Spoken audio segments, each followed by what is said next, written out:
Welcome, everybody, to the One Up Yours podcast for Friday, D-Day, June 6th, 2008. I'm Garnet Lee. Coming up on today's show, we have two segments. Yes, two segments instead of three because we're doing it differently. We have to do things differently today because, well, I'm going to do a little housekeeping first. Then we're going to have what you've been playing. Then we're going to have community. Then we're going to have news. You skipped over why.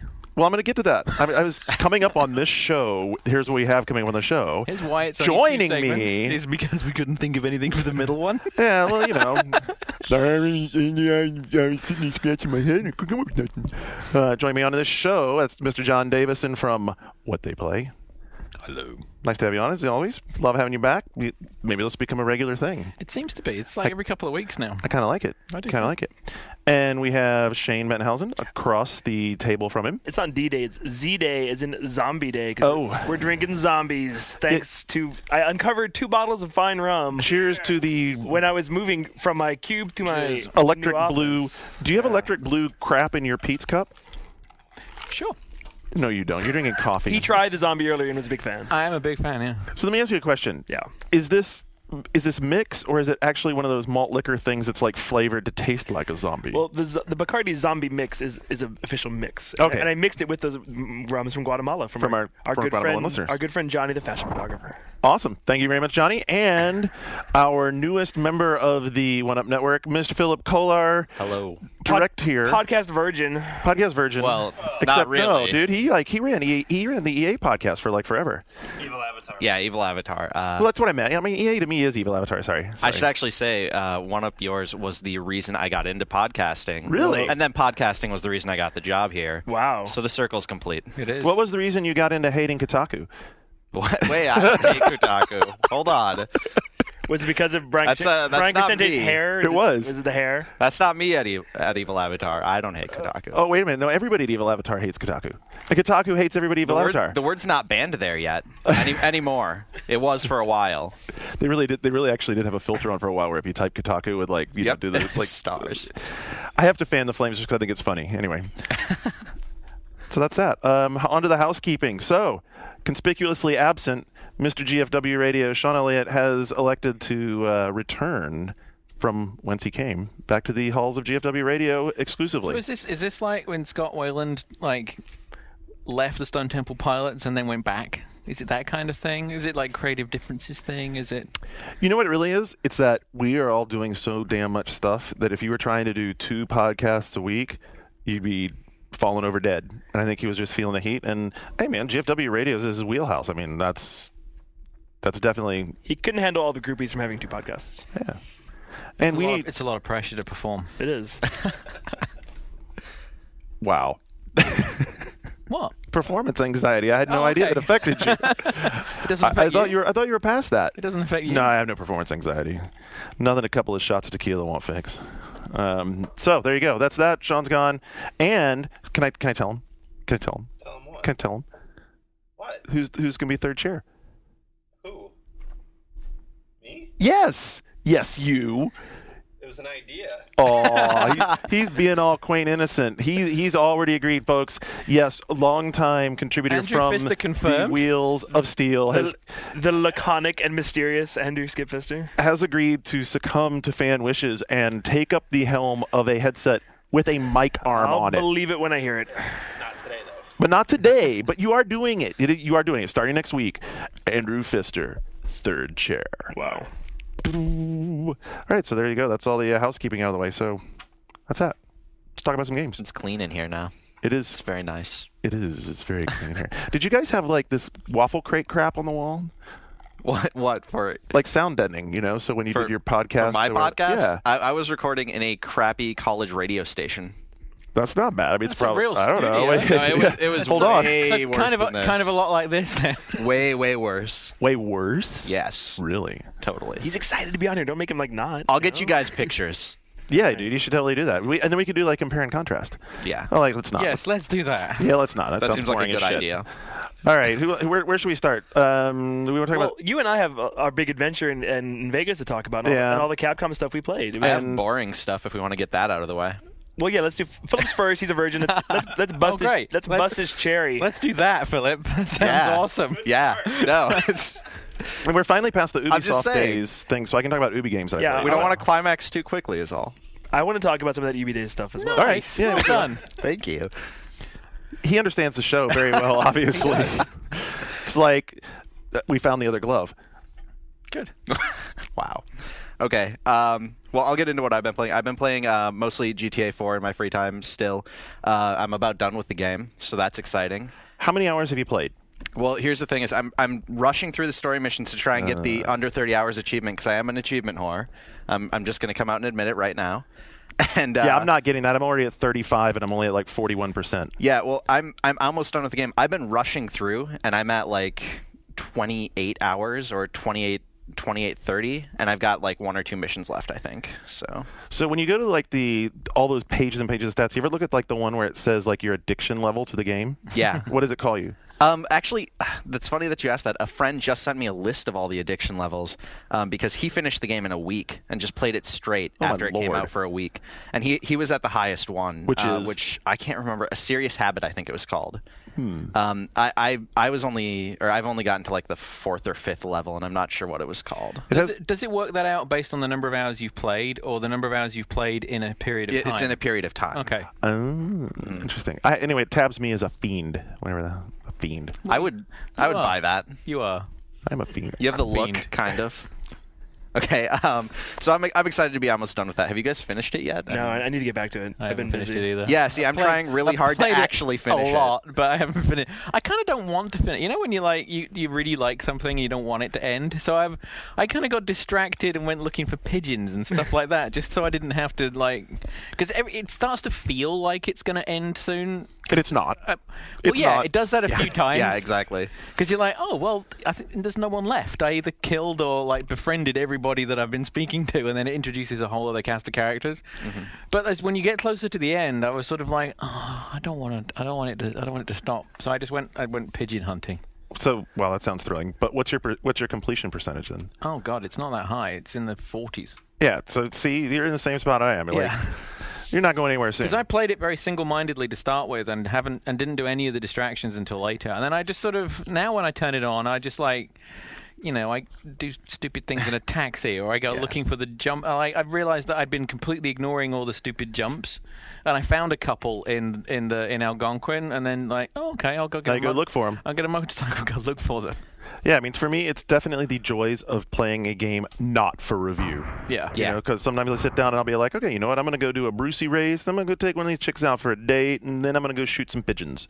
Okay, I don't really go shoot the pigeons. I mean, they're kind of boring, actually. Well, how do you? Are you talking about the game, or are you talking about like a night out on the town with Garnet? I don't know. Sometimes the lines blur. Yeah. It depends. That was Vegas last week. You know, Yeah, it was actually. strap the nitrous mask on and go Blue Velvet on the whole Actually, thing. we right. were firing machine guns. That was pretty ridiculous. But yeah, we'll get to that in a minute.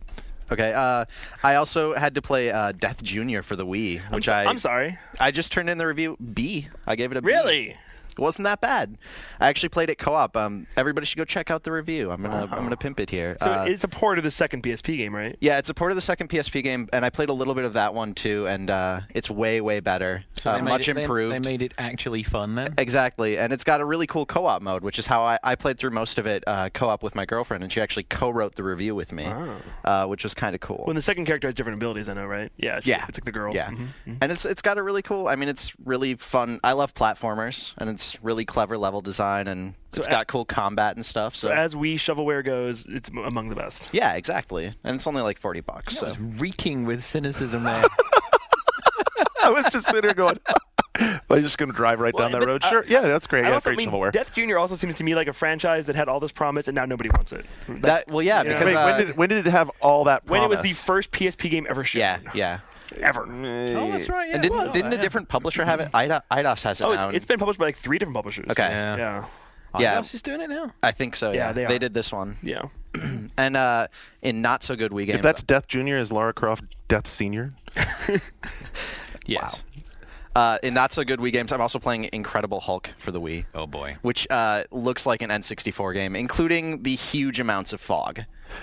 And just the buildings, like, it's an open city game like the 360 and PS3 version. Hold on. It doesn't look like an open city. Let me start typing the forum post. Oh, gee, another Wii troll on one of yours. Would never have guessed that was coming. Does Clearly. the Wii version have a special color of Hulk you can get exclusively on that version? Not that I know of. Because the 360 version has a red Hulk. Excellent. It might. I don't. It does. I haven't gotten far enough into it to tell yet, but Is that the commemorative red ring version of the Hulk? That's a joke. But no, apparently this red Hulk is literally in the comic books now. There is there is really a red Hulk. yes, Yeah. that's true. I am a comic book nerd. I can confirm that. So why is he red? I haven't been reading the okay. series. I don't think they've revealed it yet. I don't think they've revealed who it is. Oh, all right. It's somebody else. It's Not a different Bruce Banner? Hulk. That's what they're. that's what they're be saying. still, my beating heart. It's so exciting.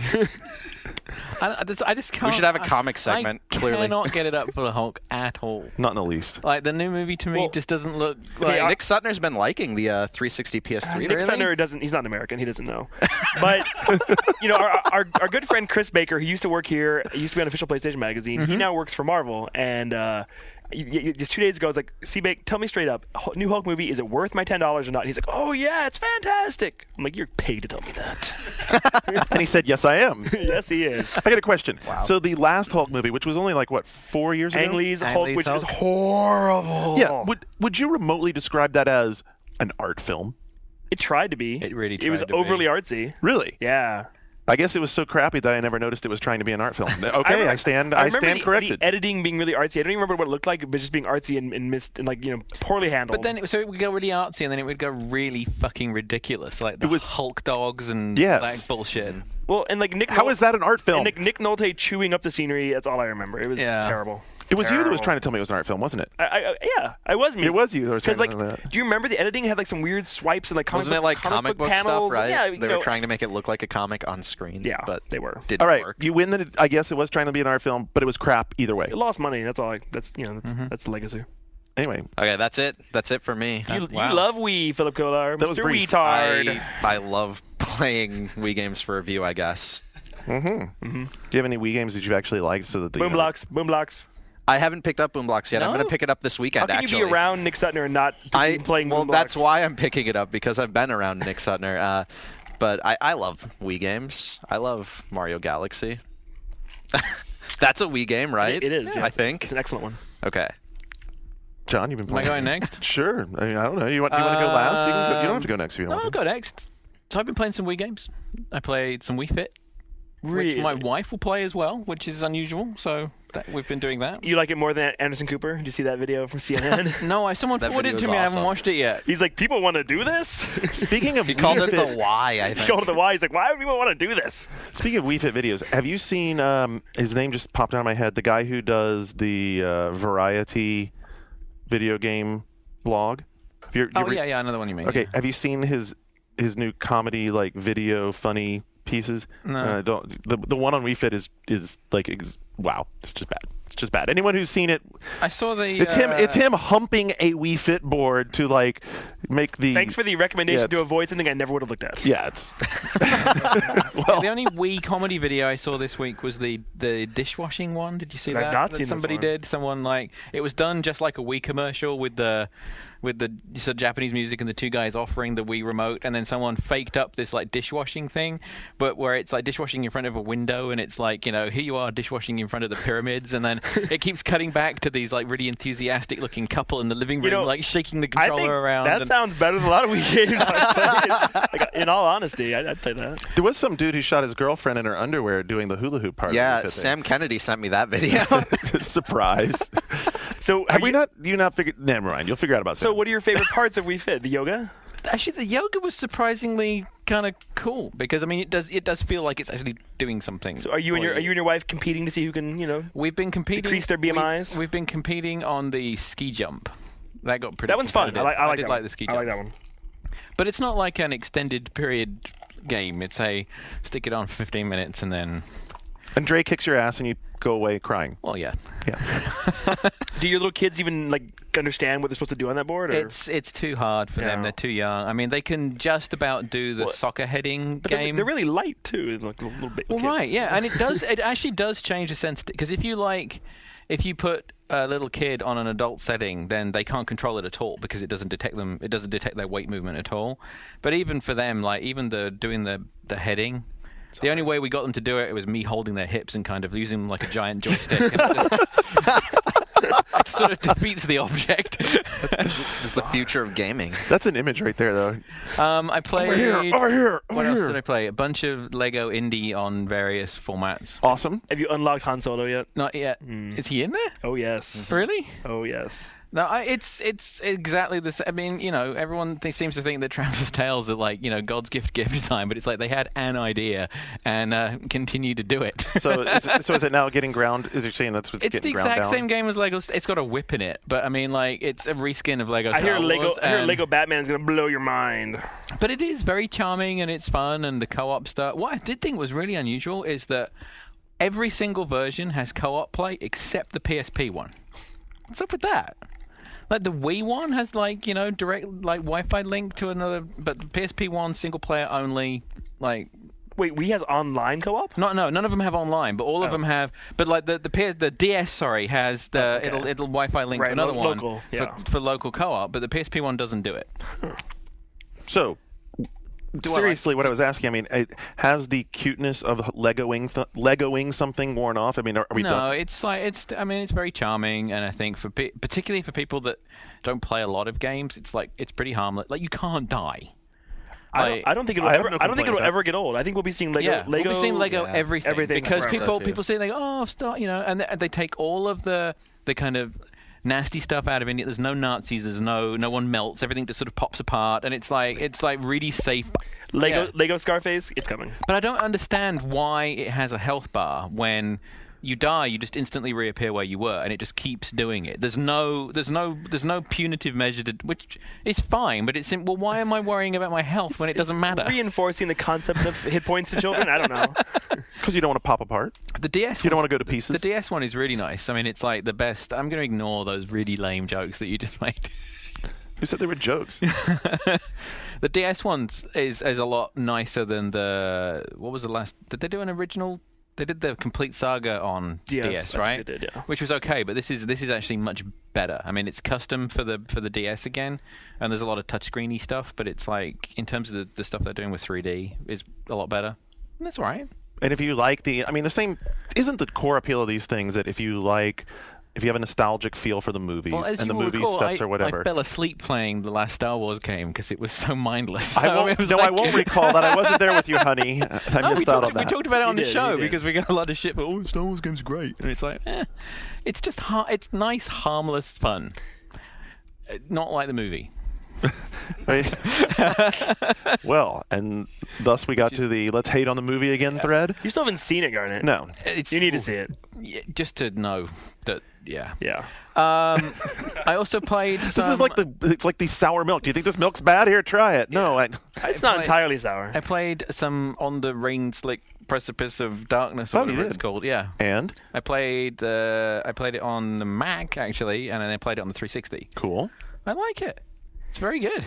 The combat system. Why do you sound surprised? Well, I wasn't sure what to expect from it, and it was actually a lot more of a game than I was expecting. I was expecting it to be quite shallow. Would you play a really old-fashioned Japanese RPG if it didn't have the Penny Arcade license slapped on it? Right. It's that it's funny that I'm playing it. Because the actual mechanics aren't very new. I mean, no. they're like on par. They stole a lot of things from Chrono Trigger, which is like a fan favorite game. Yeah. But your mileage varies depending on how much you think Penny Arcade is funny. Yeah. Yeah. And I do, so I kind of enjoyed it. But do you think it's overpriced? For what you get and it being episodic? Well, I've only played like an hour or so of it, so and my impression is it's going to take me about 6 or 7 hours to get through it. Yeah, I think that's what I've been hearing is about 6 hours. I've paid more than $20 for less than 6 hours before, so I think it's perfectly $20 for 6 hours isn't bad. In fact, that's pretty good. Yeah, but she was missing some teeth. Damn, I'm telling you, Pete said he could have bought a whole new bass after that night at the Century Theater. So yeah, I played that, and I played some Ninja Gaiden 2. Oh, do tell. What do you think? I don't like it. How far are you? Really, you don't? I mean, I played an hour of it, You and flat don't like it. I played an hour of it, and I will never play it again. I mean, do you Whoa! What? No, why? Well, do you get the feeling that I got that it's rushed, and that he was Yes. like, now that we know that Itagi's leaving, and like that it was like rushed out the door, it's like rough around the edges. I mean, it's still Yeah. like the central gameplay is still super solid and really fun, but in terms of offering anything new and anything like evolution over the same game you played 4 years ago, No, I've played it before. yeah. And what would more time have allowed them to do? And He might have been able to look at the fact that the camera Yeah, sucks. that's what at I was the just gonna start. say. The problem is the camera. Now, It's now the number one problem. I'll talk about the camera, but what you're talking about is that the whole game is stale, and I don't think that more time would have allowed them to do anything new because the mechanic of the game and the design of the game is what it is. Right. I think that the combat, I think people are fine with like the core game design as far as like combat and stuff, but like level design is what I've been hearing as a big complaint also. Okay. Like just that it's sort of you last can't- gen level design. And you can also goose the combat. I mean, there's a couple of moves that, for the first hour or so, you can just keep doing the same move over and over the and over. finishers, And, they're great, and like the what's the thing, ultimate move or whatever. It's some of them. The ultimate move is a little bit odd, but I will say like the dismemberment mechanic and the way that once you dismember an enemy, it starts to go kind of nuts and it will really come after you, and especially those bomb dudes, those Yeah. are really pesky. Like there's definitely some tweaks to it. There's definitely some tweaks to the game. It's a game that really made me realize that who I am as a gamer has changed. Okay. Because what I look for in a game and how I want to enjoy myself, like if I decide I'm going to sit down and play a video game for a while, and I normally do like sort of 2 to 3 hour chunks when I'm really, that's as long as I get. And I played Ninja Gaiden for it was like an hour and a half tops. And I'm like, I would not choose to play this. Because I played it out of curiosity, not out of I really want to play it. Right. And I'm like, I could quite happily never play it ever again. Regenerating health system, not bringing you back in at all. No, it just didn't. Nothing about it. There was, every now and then you get a game, and about 20 minutes in, something grabs you, and you're like, okay, I know that's the one reason I want to keep coming back. Even if it's the thing that will make you ignore a bunch of flaws. Right. For me, it didn't have that. It lacked charm, and the micromanaging the camera was driving me crazy, and it went from being some fights being like, oh, that was kind of easy, to being like really fucking hard, and like I'm just like, it's just ugh. It was an uncomfortable hour and a half of playing a game, and that's why That's not fun. Well, but that's not fun for me. Once it's set in that it's just more Ninja Gaiden, and I like Ninja Gaiden, which is fine, So but I'm okay with it. But I had higher expectations, and once I dial them down, I'm like, okay, it's just more of the same. But a little, looks a little better, combat's a little bit better. But I really was disappointed by the story. I thought the story was completely patently ridiculous and retarded. There's a story. Did you not watch the cutscenes? and the refinement thing. So like, I mean, we argued about this a little bit with GTA, but I think we were talking about with GTA 4. There's a bunch of stuff about it being this next generation version that you should be able to take as read that they would have improved that. Things like the aim and the graphics, and there's a bunch of things where it's like, well, of course they would have done that. And with Ninja Gaiden, they didn't do that. Right, like GTA 4 and Metal Gear Solid 4, two games I've played in the last few months. They don't feel like games that could have existed 4 years ago. Whereas Ninja Gaiden 2 easily, It's a very easily it's a could have very existed 4 pretty years ago. version Yeah. with the same flaws that it used to have. Yeah. And I think it's a shame. But I mean, I think it's a crying shame that's how it's going to end. His legacy. That they released a game that's Well, it won't be. Much like Kevin Smith or anybody else, that won't be his legacy. His legacy will be the games that we remember fondly, You saying, and then that'll be the footnote. Jersey Girl is not the legacy of Kevin Smith? That'll be the footnote. The footnote will be, wow, you remember Ninja? Yeah, I remember that. But to kind of walk away from that franchise in that leaving it in that state, it's not a shame. it's not leaving Ninja Gaiden in a high note, But I'm going to disagree to some. I'm going to disagree to an extent that it was rushed out the door, and that's evidence of it being rushed out the door, because I don't know that where they were going with the design from what I see there was going to be fixed in 6 months. That's true. And as far as the camera problems are the same camera problems that he's had, that game has had, that team has had all along, and they haven't come to grips with it before. And I don't think any number of months maybe would have had them suddenly able to come to grips with it. And it's like, I think we're getting to a point now where being aware of the camera is really unusual. It used to be like It's dumb. every other review, someone would talk about the camera, and a lot of it was because they gave you too much freedom with it. And when you have to nanny the camera, it means they didn't have the confidence to know what was going on in the scene to be looking at it right. Right. And Ninja Gaiden should do that. You're in a kick-ass fight with a bunch of ninjas. the whole thing should be aware that you're here and they're there, and the camera should just look after itself. But having to keep tweaking it back and like when you invariably get hit by an exploding shuriken from off screen, which happens all the time, you just feel cheated. You feel like it's not my fault, it's this game's fault, and it's fucking with me. Yeah. So in the defense of the camera, I mean, the one thing I will say is that if you're playing that game effectively, especially in groups, you're moving awfully fast. I mean, you're bounding back and forth across the screen at a pretty high speed, which would make it very difficult. I mean, it would make it nauseating for the camera to keep up. So there's got to be another solution to it. It can't be a follow camera. There needs to be some sort of trigger in the camera AI that says, okay, in this area we need to switch to this perspective or this cinematic view or something to follow the action because it's too fast. I think when it comes to hard games, I'm a pussy these days. I think that's what a lot of it comes down to as well. Well, I mean, I don't argue that either. I don't look for that anymore, and I think it's because of the way I play games. It's like I don't get home from whatever at 3:00 in the afternoon and play until 9, 10 o'clock at night. I have a limited window of opportunity, and if I have to keep redoing the same thing over and over again, I'll just stop. Dude, I can't argue. I mean, when I previewed Ninja Gaiden for EGM like 4 months ago, like the first afternoon I sat down to play it, it beat the crap out of me, and then I was like, damn it. Okay, so I opened up the menu, went to the moves list, and sat down and was like, okay, I want to memorize that move, okay, and then this move, and then, that's the move, okay. And then I went back and was like memorizing my 8 or 10 moves that I wanted to have down pat with that weapon so that I could be effective. And when was the last one? Black came out. I think we were all more tolerant of it. Sigma. Sorry, Black was the last Xbox one, but Sigma. I think with Sigma, I think we all acknowledged that it was it was a remake, so we were more tolerant of it. Sure. And I think there were these grand expectations that it would move the game design on. And it hasn't. And it didn't. No, it really didn't. Okay, I think that's enough on. That's enough. Yeah. There you go. Anything else? You all good? Done. Ubi, and then finish on Capcom? Yeah, let's do that. Because I want to talk about some Resident Evil when we get to it.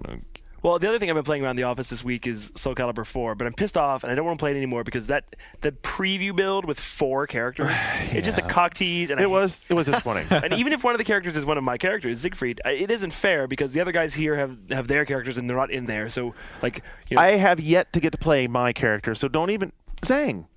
Oh, yeah. She's still not been in any single build. Yeah, the only characters we have are Siegfried, Hild, Mitsurugi, and either Vader or Yoda. And Yoda's terrible. Vader's pretty awesome. But this is not enough characters. Vader's really interesting in that his range limitations really can be used against him. So, I mean, that's really interesting balance because, he has some strong, range attacks with the Force stuff. But he fits. He meshes with the game. He does mesh. Whereas Yoda feels out of place. I've not seen the Yoda stuff, but is he just too small and fast? Yeah, he's very small. He has a tiny range, but he does a lot of, jumping and, regular horizontal strikes go above his head, so it feels weird, and you're like, he's breaking the rules of the game. Yeah, if you're using him right, it's like he was in the Count Dooku fight, where he's like bouncing off the walls, and which does sort of break the breaks the fight scene. Yeah.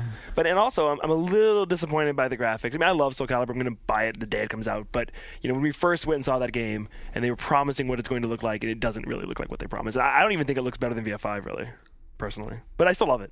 I mean, it's cool. But the leap isn't there. The leap that I expected is not there. I'm not sure I like the finisher thing, but I do like the destructible armor. The destructible armor is really cool. I like that a lot, especially a lot. That's probably my favorite new feature they added to it. I mean, it's a very solid game. Love it. All right. Ubi Days. Yeah. What do you want to know about it? Okay, so here are the games that we saw. We saw End War. We saw Hawks. We saw Far Cry 2 and Brothers in Arms. So is Hawks just a straight-up Ace Combat rip like it looks? But it has great graphics. You know what? Actually, it's what I wish the Ace Combat team would have done because the thing that they do, you're talking about changing the camera paradigms is that you have a toggle where when you get so when you're flying, obviously locked in on someone else, you're going to want to stay in that view right behind someone. But when you're then unlocked and you're trying to get yourself oriented in space, you can kick a button and suddenly in this pulled back view of the entire theater, and you can actually maneuver the plane from a a removed camera view. So you can do an Immelman and actually see yourself doing the Immelman and get a sense of orientation in space, and then pop right back into first person view. It's especially helpful for dodging enemies who are on your tail too, because it's really hard to sit there and look behind you and then look forward, look behind you, try and figure out where the missile's coming from. You pop this view, immediately see what's going on. You can maneuver and then go right back to the cockpit view to see where you're going. Cool. And it's supposed to have voice command. They didn't show that to us, but evidently they talked about it in Paris. Wait, isn't End War the game you can play entirely by voice command? Yeah. Move to Hex 44. Check. Yeah. I mean, so Hawks actually looked really cool. Hawks was pretty, and it was fun, and I love Ace Combat, and actually I had a blast with that. Right. End War... You're the RTS guy, though.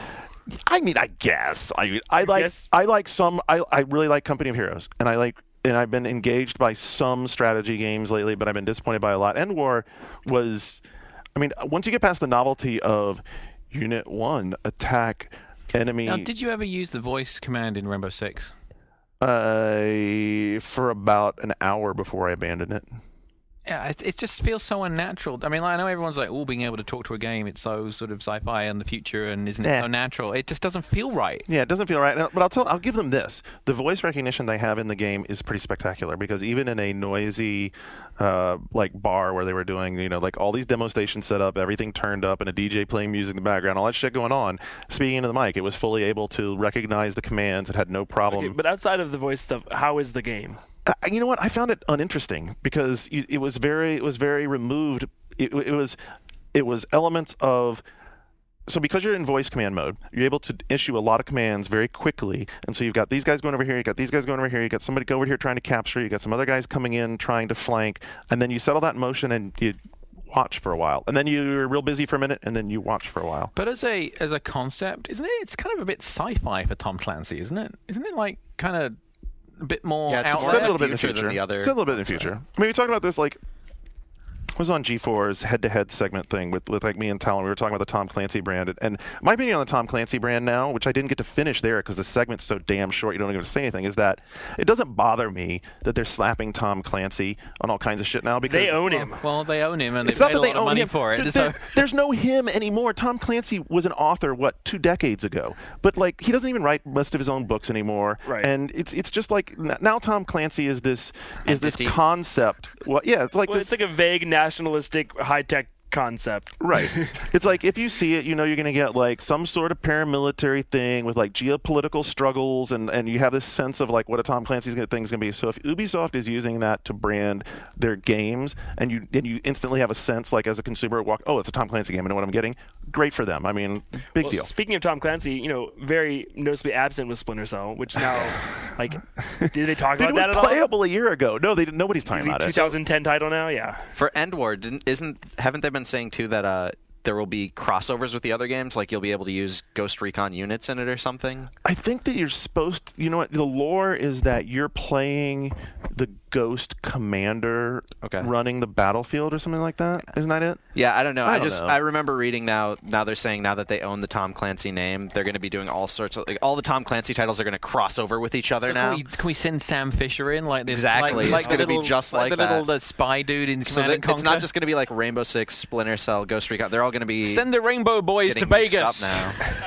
Well, I mean, so here's the deal: is like with End War, the final deal on End War is that they're trying so hard to make it really, really cinematic and approachable that the game just sort of it loses so much of what makes the the tactical thinker part really interested and engaged. RTS? It's very, very, very, very rock paper scissors. Well, that might be good, because RTS, I think, is a hard sell to console gamers. Still is. Yeah. There'll be some people who like it. There'll definitely be some people who like it. There'll be some people who like it because it's easy to command. There'll be some people who like it because, so here's the difference. Like, voice control in Rainbow Six wasn't necessary, but voice control in this does make it to where you can easily command guys to be in different places at the same time and get over that hump. Did you try playing it without voice? Yeah. Is it doable? It's doable, 'Cause it actually plays better with voice. I don't really want to talk to a game, and particularly, again, because with the way I play late at night when everyone's asleep. I don't want to be talking to a game kind of mumbling to myself, like in the bedroom, and Dre be waking up, going, "What the fuck are you talking about?" I want thrust, assault. Yeah, harder. Pull out. What are you doing? Those aren't pillows. Does it make you talk to it? No, it doesn't make you. Okay. But I'm telling you, the system works extremely well, and it is much easier to play it talking to it because you're just able to move through stuff really fast. So you tried with a controller too, or I tried it with a controller, and I was surprised because when I had I think you can have a maximum of 12 unit groups in the field at once, and when I had like 7 or 8 in the field at once, I could literally give 4 or 5 commands in rapid fire, succession. Group 1 do this, group 2 do that, like that, and it was on top of all of that and able to get it all sorted out and done really quickly. Wow. I was very impressed with that. So part. what about Brothers in Arms, the best game I ever saw in 2006? I still love it. When's it coming out? This fall. About damn time. It's definitely coming out this fall. They're definitely. I talked to Randy Pitcher for a little while. They are in hardcore bug crunching mode. That's all they're doing. They are in release candidates. They're going through bug crunching. They're just. But I mean, did you get a sense of concern that it's been like, I don't know, 4 years since this series was new and relevant and exciting? No, not in the least. No. As a matter of fact, like this game. First of all, this has two big improvements. Number one, and this is actually it has one big improvement. That's the most important improvement. The playing it like a shooter thing finally works. It's like Che and I used to play the Brother in Arms games all the time, and the thing was, like, you had the tactical command part where you're sending your squads around, but the part where you were actually finally lining up a shot didn't work as well as you wanted it to, so you got frustrated. You were like, damn it, I just shot that dude. He needs to fucking die. And now if you shoot that dude, he dies. So do you think it has the chance to steal all the Call of Duty fans away this fall? Absolutely. You think so? Without a doubt. Without a doubt. It looks fantastic. Like, the weather effects look amazing. The environments are extremely detailed. The enemies, it no longer feels like, the second part I was going to say is that the old level design really felt like it was almost like you're playing a puzzle game. It's like every level was laid out to where I'm going to teach you Tactics 305, and in this episode of Tactics School, you're going to move your guy over here, and we're going to move over here. And now it feels very dynamic. It feels like you're watching guys and playing through areas like a couple of times. I played it on all three platforms. Like, a guy would move one direction, and then next time they do something completely different. So that was cool. So worth the wait. So does this mean that you guys are all friends with Ubisoft now? Yeah, you were invited. That's good.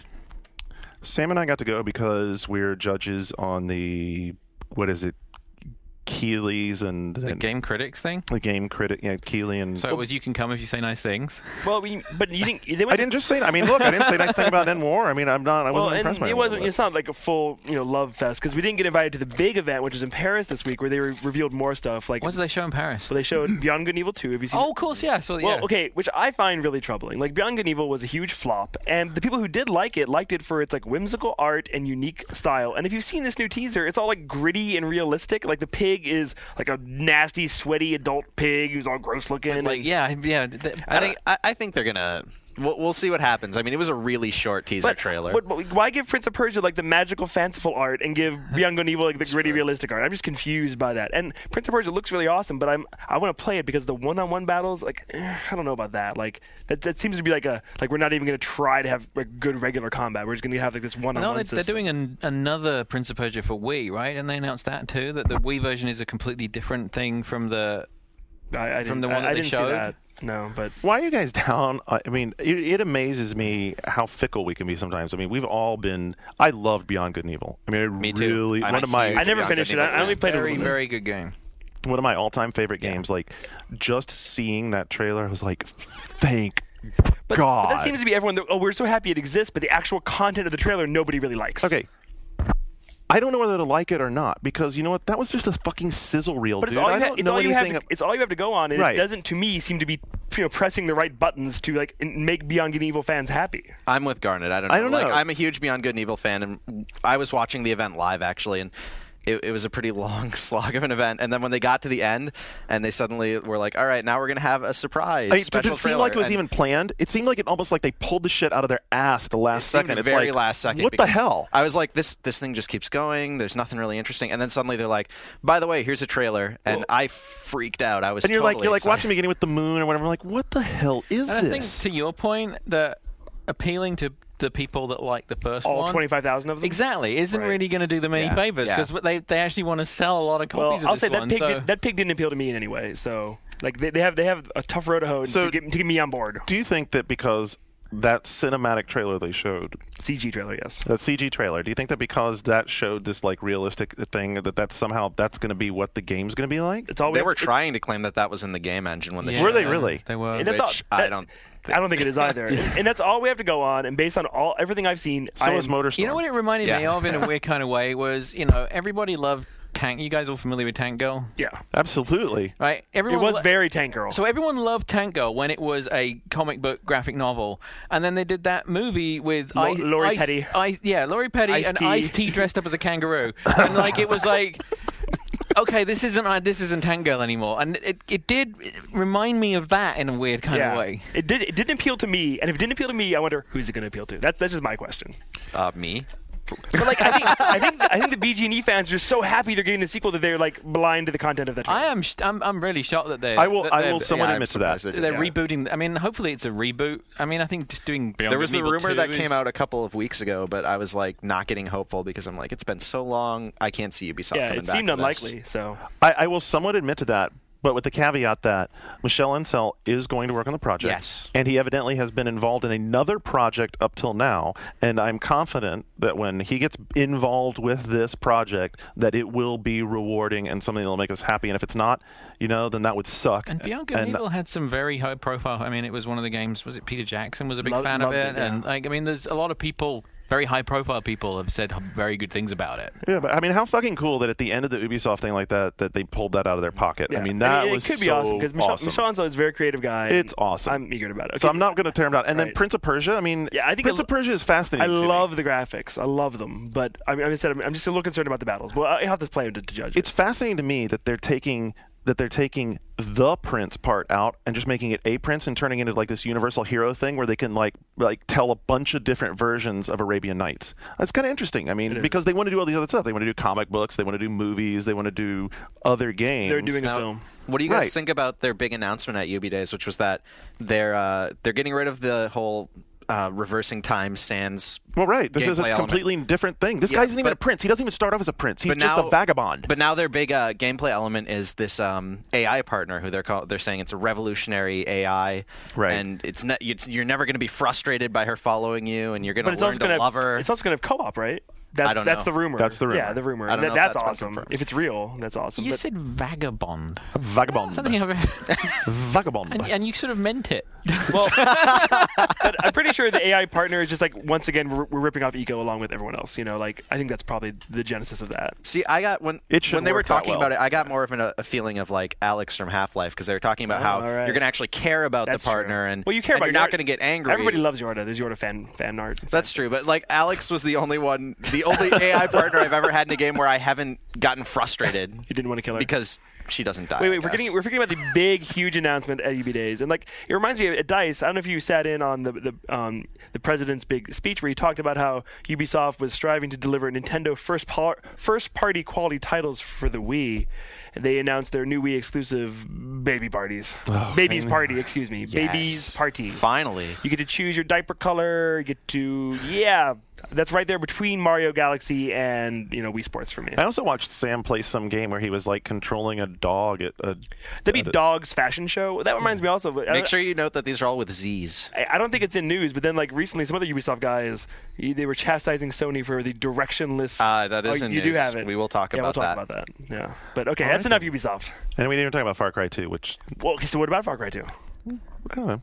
I mean, what? The sort of messaging was it's not Crisis, right? That was sort of like what. Well, it's not supposed to be Crisis, right? Exactly. But there was a lot of supposed to be Heart of Darkness for video games, which that's a big order for me. I don't know about that. That's what they're saying. It's set in Africa. I mean, I think the big impressive piece for me, unfortunately, I mean, knowing our relationship, being removed from Ubi all the time, is that at least facing the daunting task of being the new guys having to make a Crytek-worthy engine is that the game looks pretty damn good. I mean, it looks really, really good.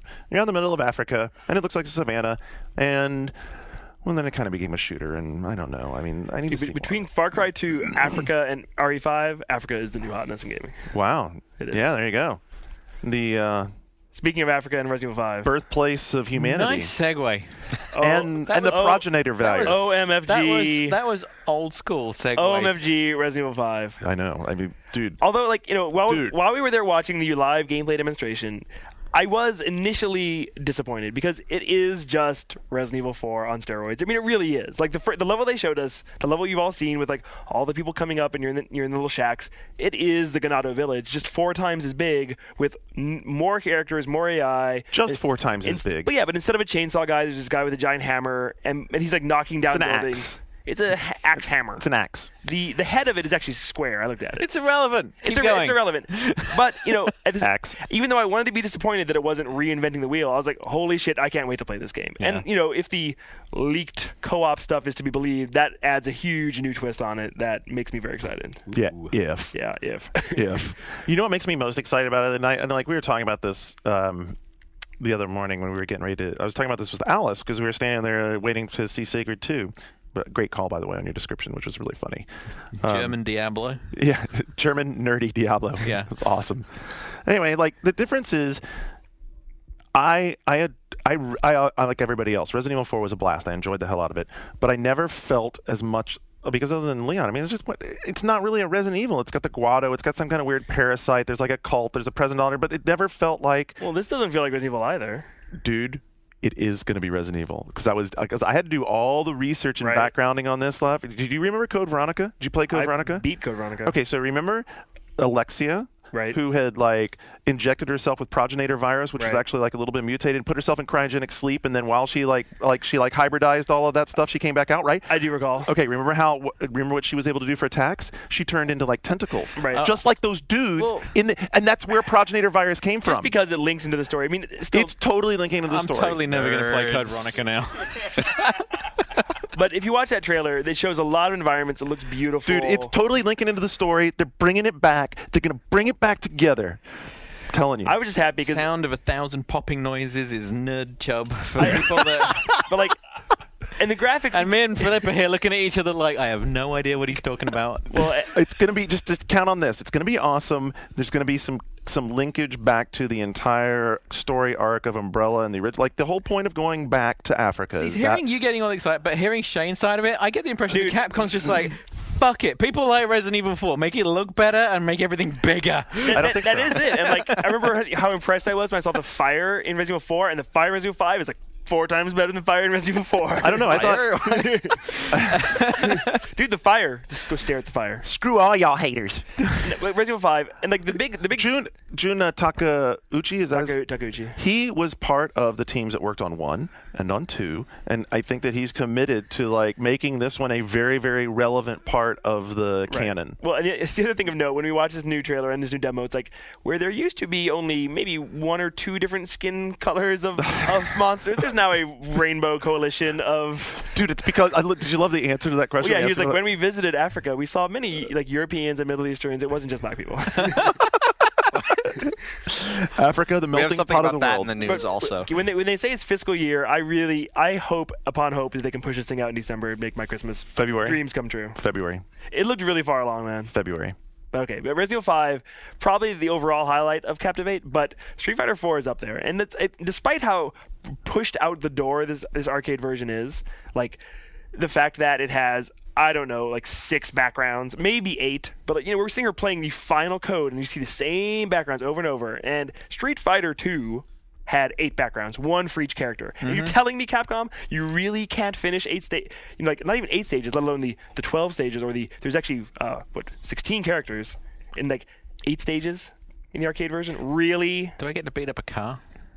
Not in the version we saw. And the arcade game doesn't even have full endings. The home version is going to have the real endings. They're saying maybe more stages, definitely more characters. You loved it, Skip. You loved beating up the car in Street Fighter 2. Endings and... Yeah, but I thought you were talking about that Saturn game where you could fight as the Daytona. No, I remember there was the scene between the fights. Oh my god! Yes, but even as bare bones, unfinished as this arcade game is, it is riveting, super fun, awesome to play. I mean, there was constantly a line. At one point, I had 9 straight wins, thanks partially to Garnet fighting me. Dude, I can't say anything. I mean, I suck at 2D fighters. You're worse than my sister, for sure, as Street Fighter. But is it? I suck at 2D fighters. I have no arguments. The only 2D fighter I was ever any good at was Marvel Capcom. I've watched the videos, but I've not played it. Is it fan service or is it trying to bring new people into Street Fighter? It's more like a real throwback. I mean, all the old characters look like they used to, they play like they used to, and there's only 4 new characters. So is that big fat dude, right? Yeah, Rufus, he's hilarious. But he is hilarious. He is hilarious. But yeah, it kind of feels like a Street Fighter 3. It's like an alternate reality Street Fighter 3 almost. That's kind of what it feels like. But it's super fun, very pick up and play. Yeah, but you guys, great animation. Like before anyone like thinks that like Shane's down on it, you guys were really happy. I love it. But you're very happy with the timing and the adjustments they've made since last time. Since GDC, they fixed they totally changed the hit detection system, so now it actually feels more like Street Fighter 2. Like when you cross people up and just like things hit where they're supposed to hit now. Yeah, I watched a lot of people walk away from it who looked like they knew what they were doing and were like, man, that feels so much better. So yeah, don't be completely down on it. But yeah, the home version better be more feature complete. That's all I can say. Well, it's gonna have more characters and more stages in it, obviously. I don't know, let's hope. I don't think anyone's hope. I mean, the hints were being dropped pretty heavily. That's true. I mean, then they got time to work on it. They're not going to. They have no rush. They have great, product catalog coming up. The sad thing was, like, in the room with all the Street Fighter 4 cabinets, there was one you could go play Street Fighter 2 Super HD remix thing, and it was just sad. I'd say straight up sad, because it only had 3 characters you could choose. Okay, like after all this time. Only 3 characters, and like people were picking the other characters because they were all there. And if you picked one of the other characters, they weren't done. They probably don't want me to talk about this, but everyone kept doing it. So you'd see them, and they would be like the new HD sprite, but then like every other frame it would turn into the old sprite, and it just looked bizarre. And I was like, you guys have had so many years to finish this game. Street Fighter 4 is coming out before you. Why are you even bothering? But there's a finite number of people who can do that work, and obviously they're just like they're saturated. There's so many people who can do the work, and they have them devoted to other projects. Perhaps they shouldn't have had to undo it. I don't know. Maybe not. Don't know. I know you're a big fan of Spyborgs. Oh, that game from former Insomniac people. It was like I mean, God, I know a lot of developers. Another Wii exclusive, mind you, Spyborgs. Okay, so with all due deference to all the developers that listen, when it starts like that, it's going to be bad. Like, with all due respect, I'm about to insult you. I have to say this because, like.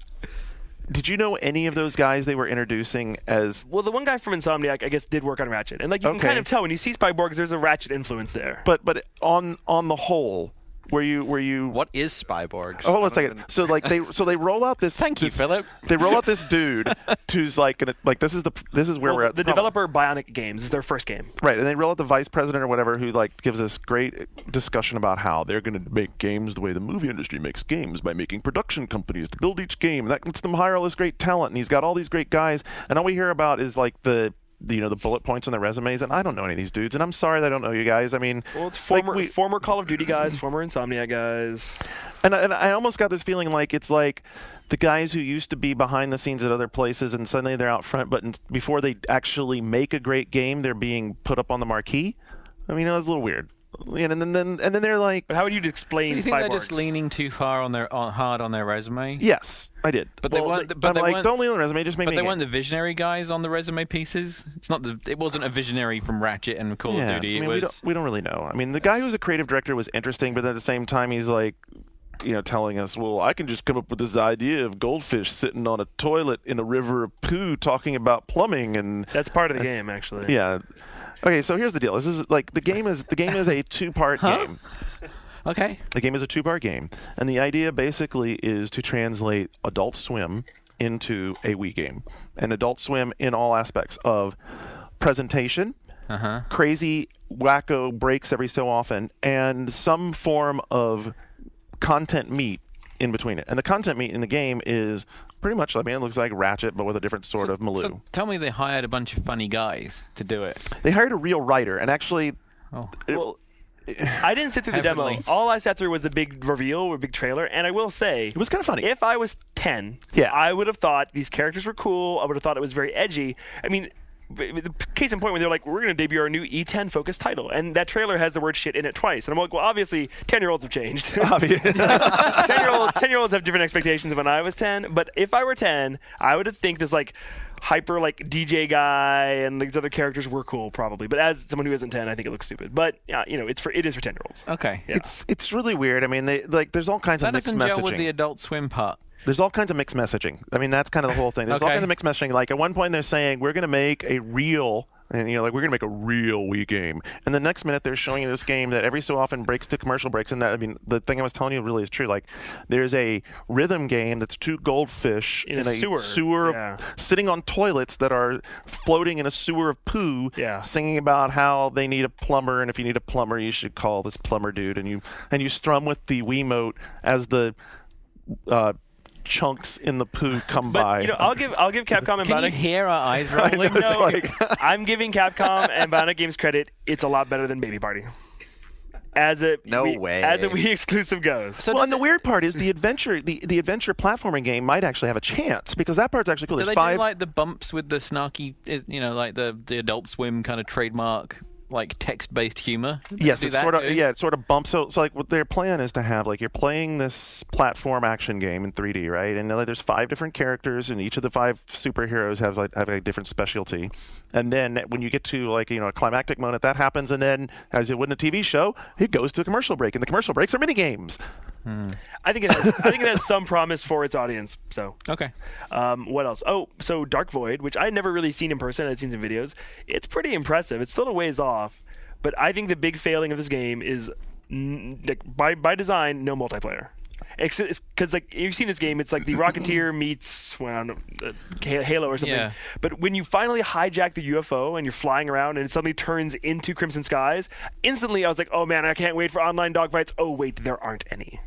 Well, and we talked to Ed Freeze about it, and I mean the difference is that Crimson Skies was a world, and it already had it fleshed out, and you were able to drop in all these different things. And here they're very much changing the focus of the game to making it about a character, having a story, building a world you can come back to.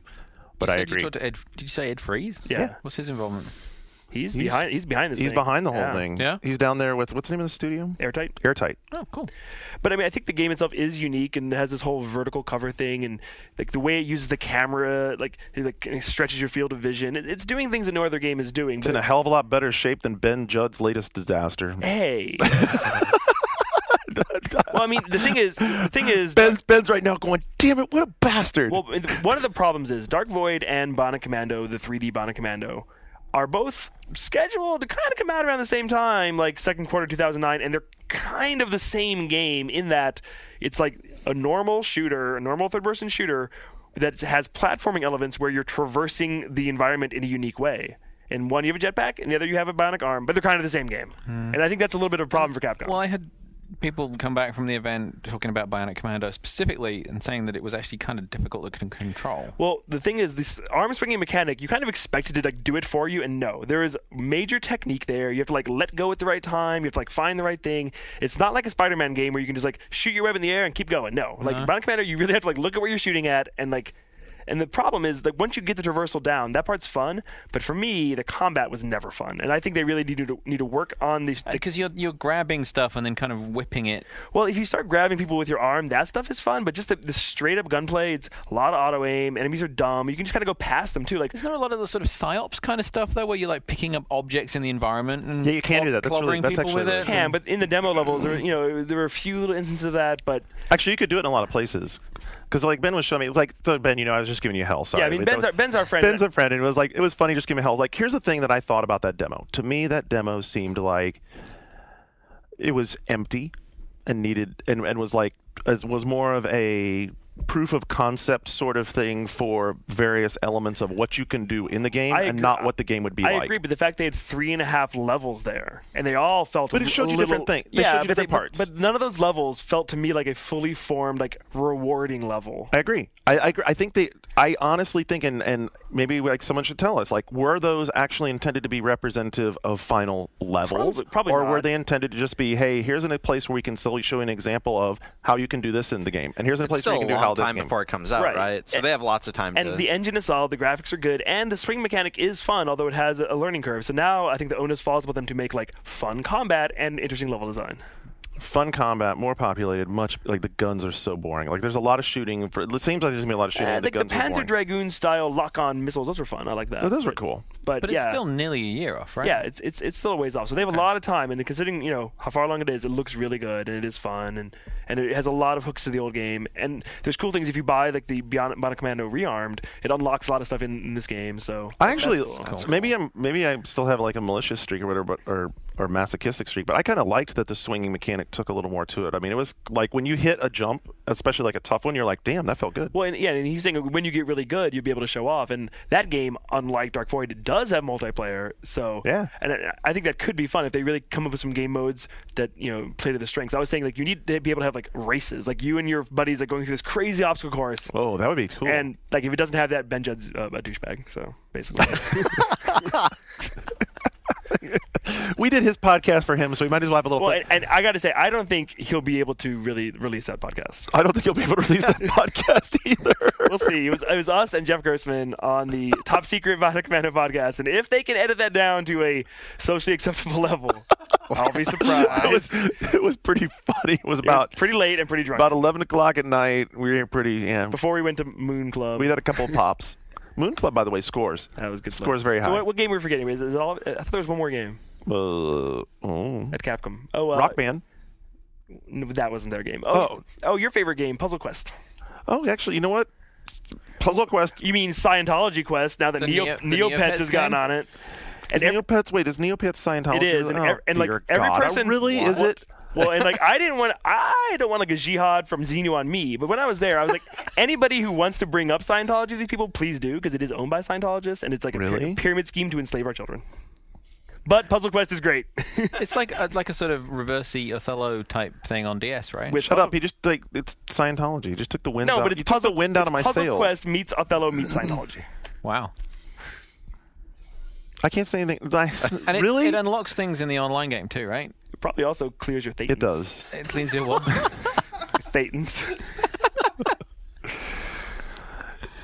This is really frustrating to me because did You want to love it. Did anyone else play Puzzle Quest? Yeah. I loved Puzzle I Quest. loved Puzzle Yeah. Quest, and like the thing that was amazing to me is like I honestly thought like from the first time Capcom talked about this, I honestly thought it was just going to be like a tweak of Puzzle Quest with a Neopet skin on. I was like, okay, nobody's gonna get excited, and this genuinely is the next Puzzle Quest. I mean, it really is. Well, because the Othello elements, the reverse elements. The game, the fundamental mechanic of what you're doing is different. The way that the magic system works has been refined. The way that the scoring system works has been refined. I mean, everything they've taken from the first game, everything you would expect in a sequel is in this game, except it's skinned in Neopets. Did you ask them if there's any chance for this also to come out with like a less nefarious license attached to it? I didn't, but it was asked, and they said not in this time. It was not planned.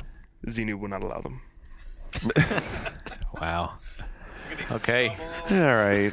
How about we just? They know where you live. That's Shane. right. Don't make them some tomcat after you. I'm down with Dianetics. I'm OT3. I'm working towards Sea Org. Let's take a look. You know an unbelievable amount about it. I know. I'm a little worried, actually. Know your enemy. Okay, then. How about we take a little break, and when we come back on the other side, we can get into some news. I got a couple of community threads, so don't go anywhere. We'll be right back with that.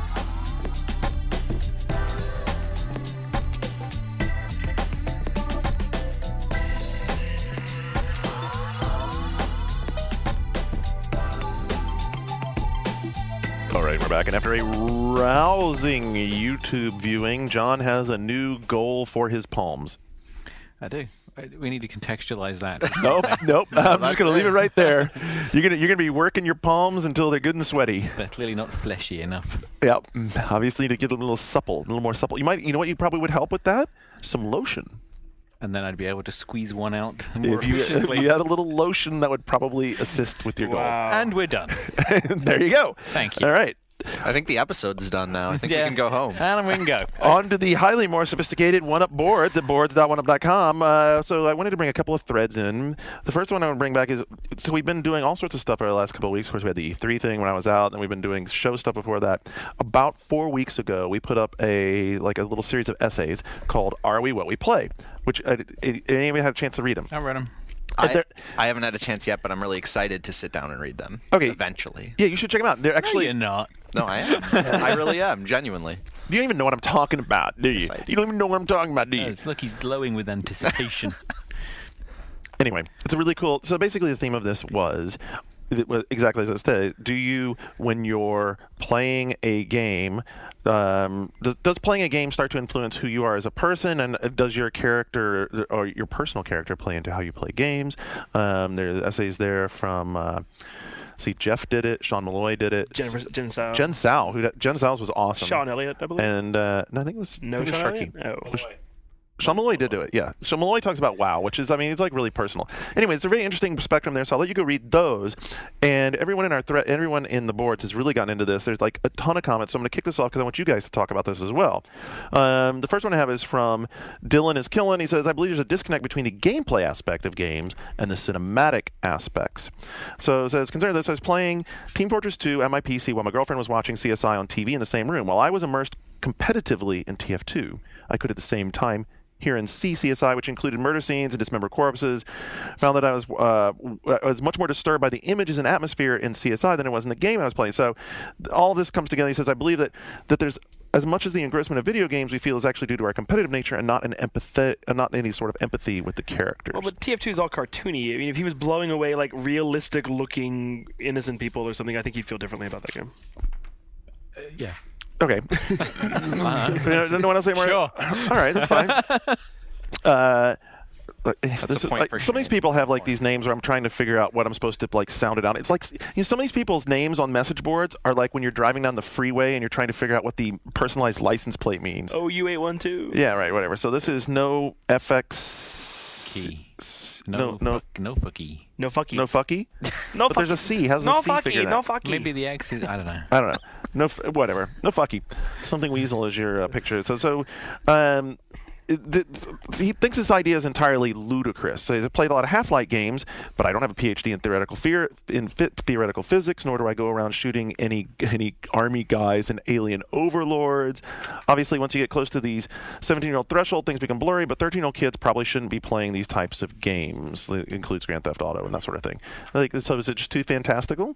Philip, you haven't said anything yet. Do you think it's too fantastical? Do you get involved in games at all when you're playing them? I guess... Do you extend yourself? I guess I'm thinking about it more in terms of I'm thinking about GTA and like some of the like whether or not the stuff I'm doing in GTA affects me, like whether or not I actually get into it. Like they have these missions in GTA where you have to make a choice of whether or not you want to kill somebody or which guy you want to kill. Have you guys gotten any of those? Yeah. Mm-hmm. And like every time I get to one of those, I go and talk to my friends who are playing the game, and I'm like, "What did you choose?"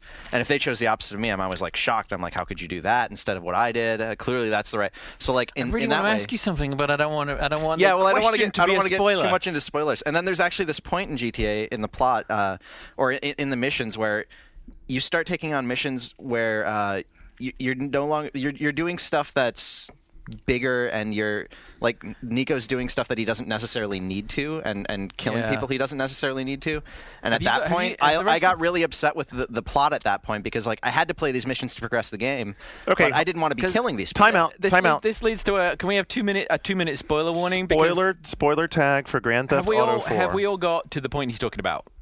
Because I'm really interested to know, like, this is the spoiler part, which ones have you killed Playboy and which ones have you killed Dwayne? I haven't got to that yet, but I knew I'm about not there it. yet, but yeah. I knew about it, but I haven't got that. to It's just you.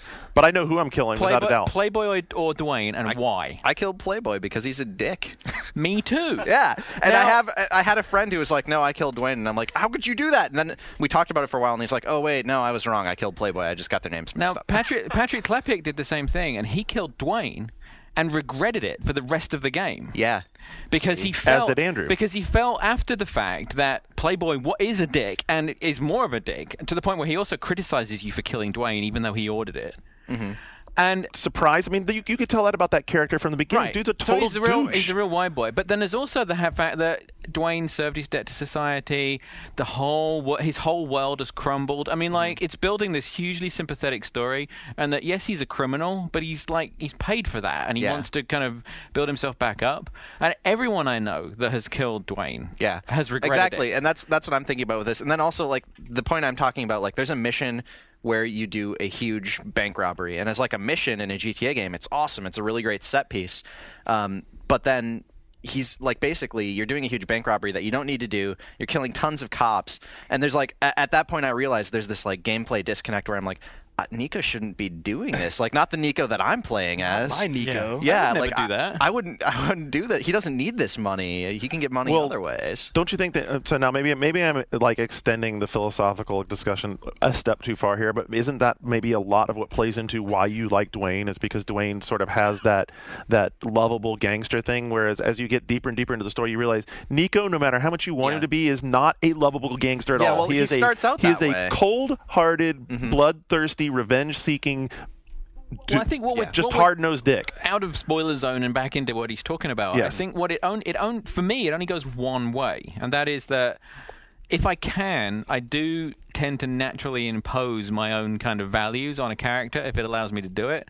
But I don't find that the values that a game is preaching ever affect me in any way. Yeah. Apart from sometimes thinking, ugh. You know, why did it do that? 'Cause that was a little unnecessary. And that's why in GTA, where there is that kind of push-pull, where it's like you are able to play as the you version of Nico, and then it forces you into the sociopathic stuff every now and then. Yeah. And it's really jarring, because like you said, like there's a point where you're pulling in, every time you do a mission, it's giving you thousands of dollars as rewards. And you're sort of like, okay, I'm loaded. I'm like, everything I want, I've got. And I have an apartment, and I can grab any car I want and buy, and never worry about when I go into a weapon shop and not being able to afford things. Oh, no, not at all. So I pulled Disingenuous's comment next because I thought that I think this sums up what we just said particularly well. I usually know what I'm going in for when I watch a movie or play in a game. I'm sure I'm not alone in that, and so I seek out the media that will evoke in me what I'm looking to experience, be it naked aggression, conquering the local solar system, or wide-eyed Final Fantasy pathos. Surely you could make some acute observations about me by what games I choose to play or the movies I choose to see. This seems to me to indicate that the real premise of the thread is a bit backwards. I play what I am. I suppose you could argue that certain opinions or behaviors might be reinforced through media consumption, but of course, friends, family, the books I read, the music I listen to, the podcasts, especially the podcasts, affect me as well. And by the way, I did blame one up for everything after that. But I think there is some merit to the argument that, you know, games are sophisticated enough now that they can put you in uncomfortable situations. They very much can. And that they should be like there was, I can't remember which, there was either a blog or one of the news sites this week did where are all the depressing games? Well, I was going to say, I think a thing that hasn't been done much in games is unreliable narrators. I mean, I haven't finished BioShock, but I've heard that it has one. And, and famously, like Silent Hills 2 and 3 kind of have that too, whereas like you think one thing is going on and your actual motivations are different, and what's really happening versus what you're seeing is not the same. And when you come to terms with like what you're actually doing, it's kind of dark and fucked up. And I like that. I think more games need to explore that. But a lot of them lack the courage of their convictions with that, and they kind of hedge it towards the end. And I think that there needs to be, and this comes into the criticism of the writing, and that very often there's not that confidence in the overall story that it's like, we are going to put you somewhere that you don't like, on purpose, because it will affect it will kind of force you down a path of action. And normally they kind of go, well, we're sort of going to throw this uncomfortable stuff at you, and you can kind of ignore it if you want to. I think there needs to be more of that kind of like, and I think it was on like Gamasutra or something, or somebody anyway had said, as well. Like, why are all the games either sort of like very visceral and sort of violent, or they tend to be happy, but the stuff that's like really kind of like, there isn't a lot of like negative emotion in video games, really. Well, that's why in Silent Hill 2, one of the endings, spoiler alert, when you find out that not only did you... We have to issue an apology when we post this. Not only did you kill your wife, but at the end, you drive you and your new girlfriend into the lake and die and commit suicide. Yeah, that's a really happy, uplifting ending. Yeah, good stuff. Don't need to play that now. Another like I had to pull this because I thought this was an extremely interesting point of view, and I really like the way that Blaze Eagle put this. Blaze Eagle first of all, there's a little preface that says that he's physically handicapped, and so games are temporarily escapism from that handicap. Now, that doesn't want to that specifically says I'm not looking for a sob. That's an explanation, and I think that's a really cool context to bring in an argument that for me is a big part of why I play a game, which is the escapism and is getting into it. He's like, games offer a variety of diversions for a variety of tastes and interests. For example, Grand Theft Auto gets pummeled by the media because of the atrocities that can be committed in it, but that's only one option of a multitude of activities in GTA. Since my handicap has me bedridden, I could play GTA in a peaceful, decent manner and experience the joys of roaming around the city and riding a variety of vehicles. Hell, beating up passerbys would be fun too. I mean, that's a really cool part of it. I mean, really, I think maybe we are trying to read a little bit much into it, but I think that for me, especially, it's the other way around. It's not that are we what we play? It's more like what we play reflects what we are. Yeah, I mean, I think I would agree with that. Yeah. Also, if you liked that series of essays, I think they put up a second series last week on a competition in gaming. Yeah. Yeah. What site's that on? One Up. Oh. Remember that? Have you ever read that? Yes, I have read it. It was kind of funny. All right. My other thread that I pulled, which is this is a topic that I like to talk about because I've always wondered why people get so uptight about it. So I'm going to see if any of you guys get as uptight about it as some of the board readers do, which is an editorial done by Ernest Cavalli over on Game Life, which is the Wired gaming blog, about why in-game ads just won't work. And I'm not sure. Have you guys read this? I haven't. I have not. All right, so I'll hand it to you so you guys can look at it for a minute while I give you some of the feedback off of the message boards. Complex says that it's interesting how the editor in the story brought up the notion that people eventually start to automatically ignore ads in real life, because I actually find myself doing the same thing with in-game ads depending on the genre. So what the hell does it matter? Why do you get upset if you start to turn off to them? Honestly, a lot of people have no idea when they have an ad being put in front of them in a game. Well, I mean, I think the example, no-brainer stuff is a big fucking billboard. Well, Right. yeah, duh. But that's like the least sophisticated. I can't say sophisticated.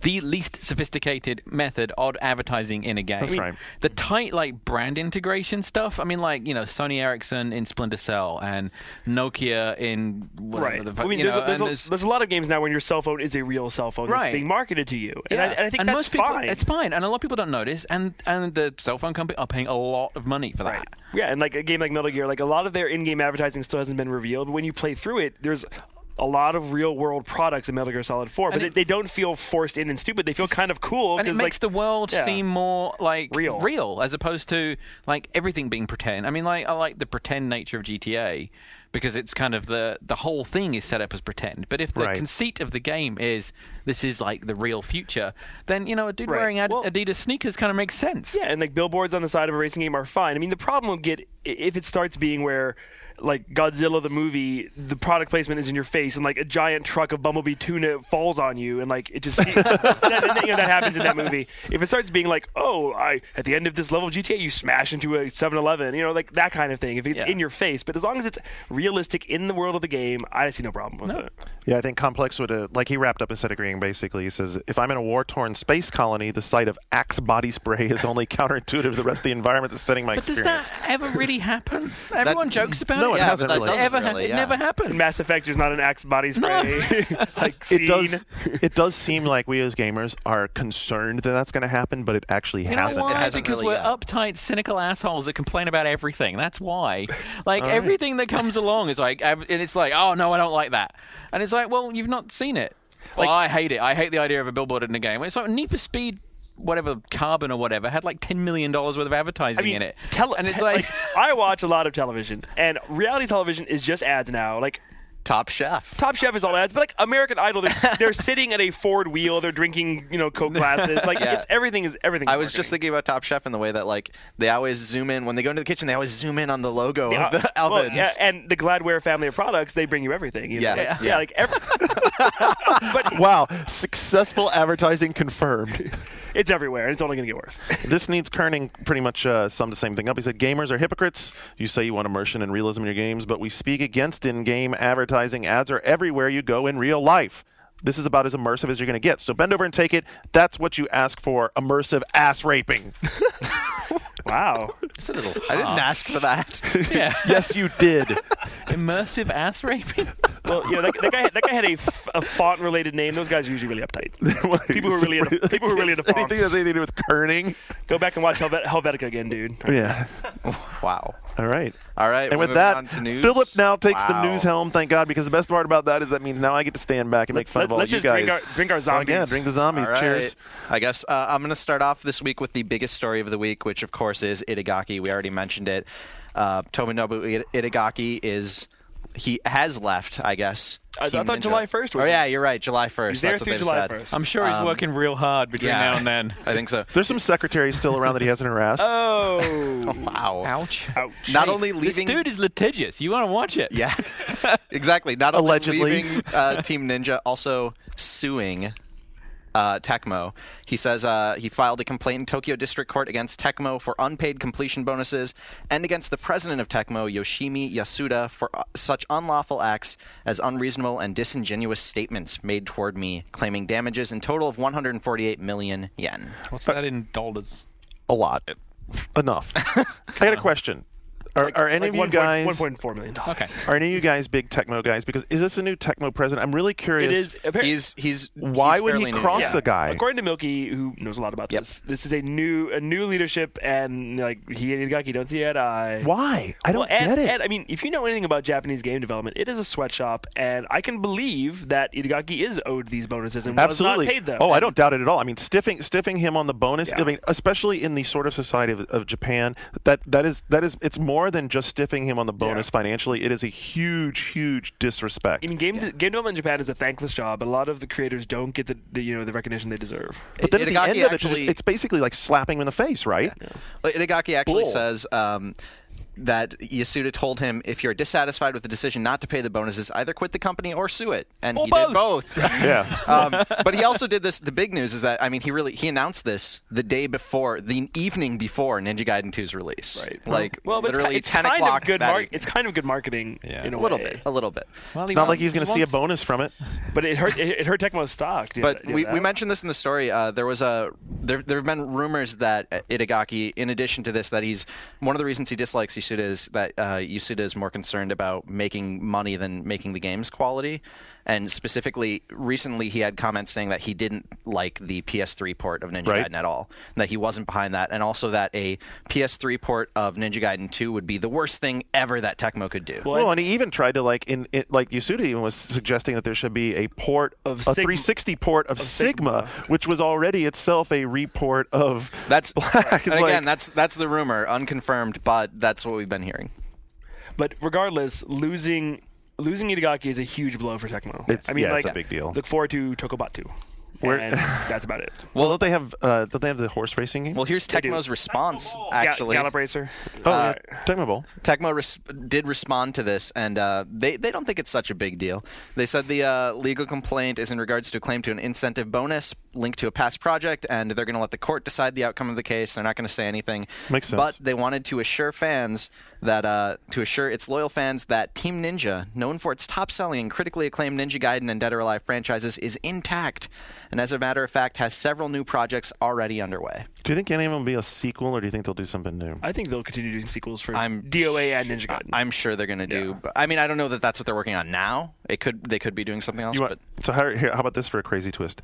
What's the chances of either of them being better than they were under Itagaki simply because of someone different, bringing freshness to it? I think that if Itagaki takes a lot of his people with him, which these things usually happen, it's possible. Then, say they hire some new artists, maybe these new games look better.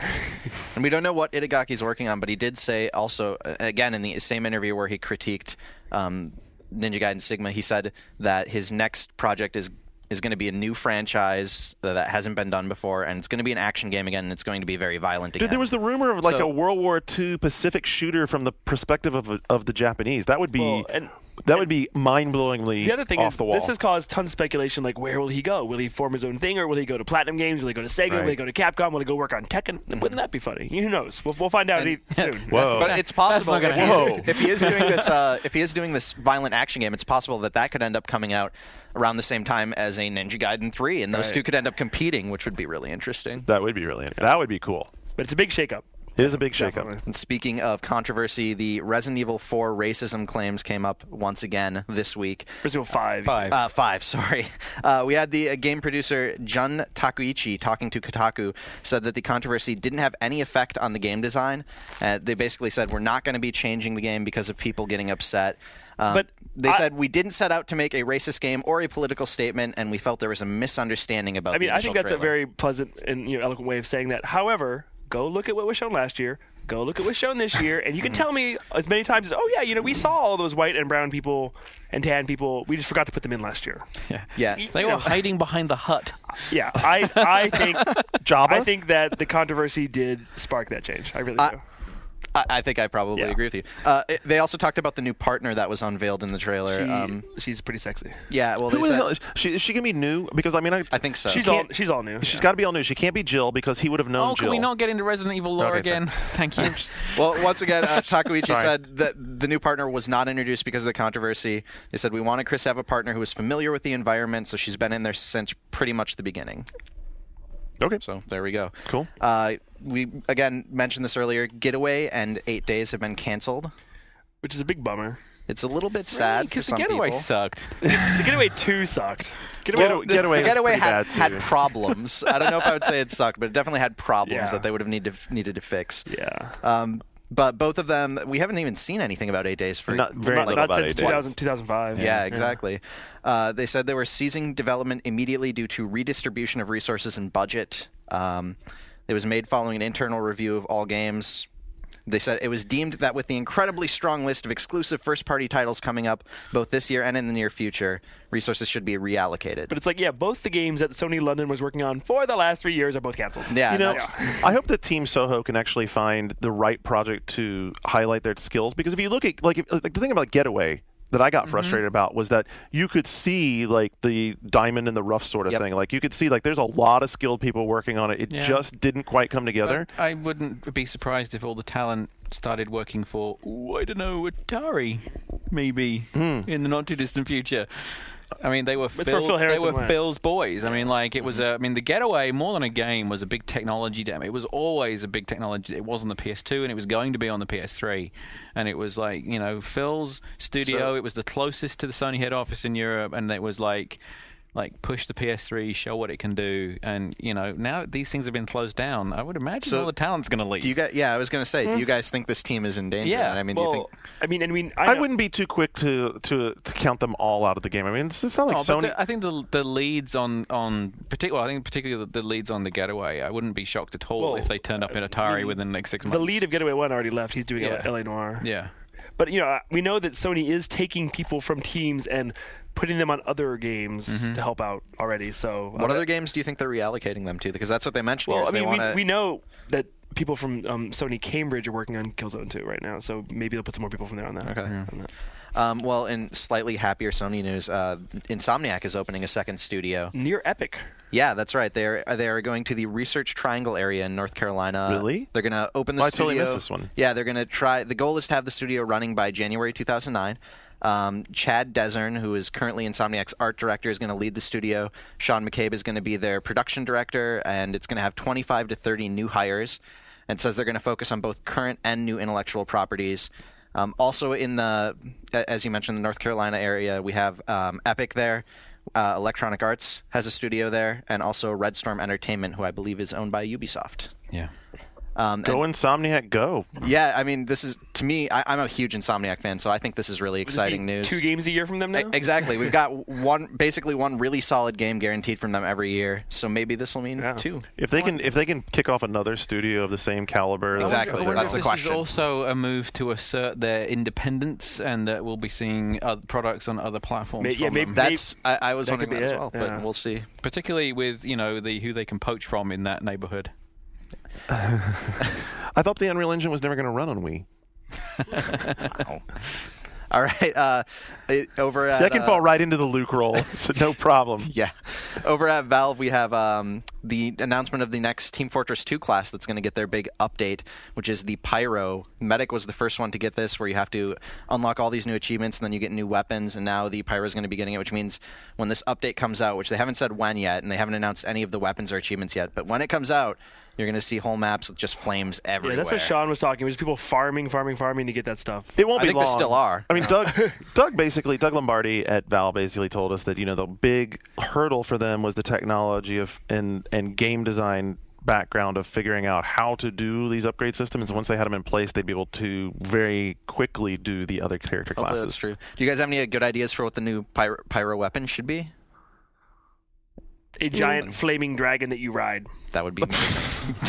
It would be completely thematically accurate as well. Yeah. There you go, and you can control with waggle and yes, 6-axis control. The other question, of course, is if this is eventually going to come to the 360 yet, which a lot of people have been wondering. I think maybe you're going to wait till they get like 4 of them. Well, yeah, Valve has said that they're kind of waiting and they're kind of building the content, so it's kind of when they're going to push it out. Also, new game announcement this week. Guitar Hero Metallica. Actually, not really an official announcement. Got kind of dug up by Wedbush Morgan securities analyst Edward Wu, who was looking in an Activision SEC filing, where they said in fiscal year 2009 we plan to publish Guitar Hero on Tour for the DS, Guitar Hero Aerosmith, Guitar Hero 4, and Guitar Hero Metallica. It's a pretty good coup. I mean, Metallica is one of the bands to get if you're going to get exclusivity on a band. And I think Guitar Hero Metallica, to me, I think has probably more potential than Guitar Hero Aerosmith. For me, I feel like more people are going to be excited about it. How did I defend Guitar Hero for so long, and now I'm finally to the point where my defense of Guitar Hero is whittled away, and now you guys are talking. Guitar Hero guy. I can't defend him anymore. I'm over it.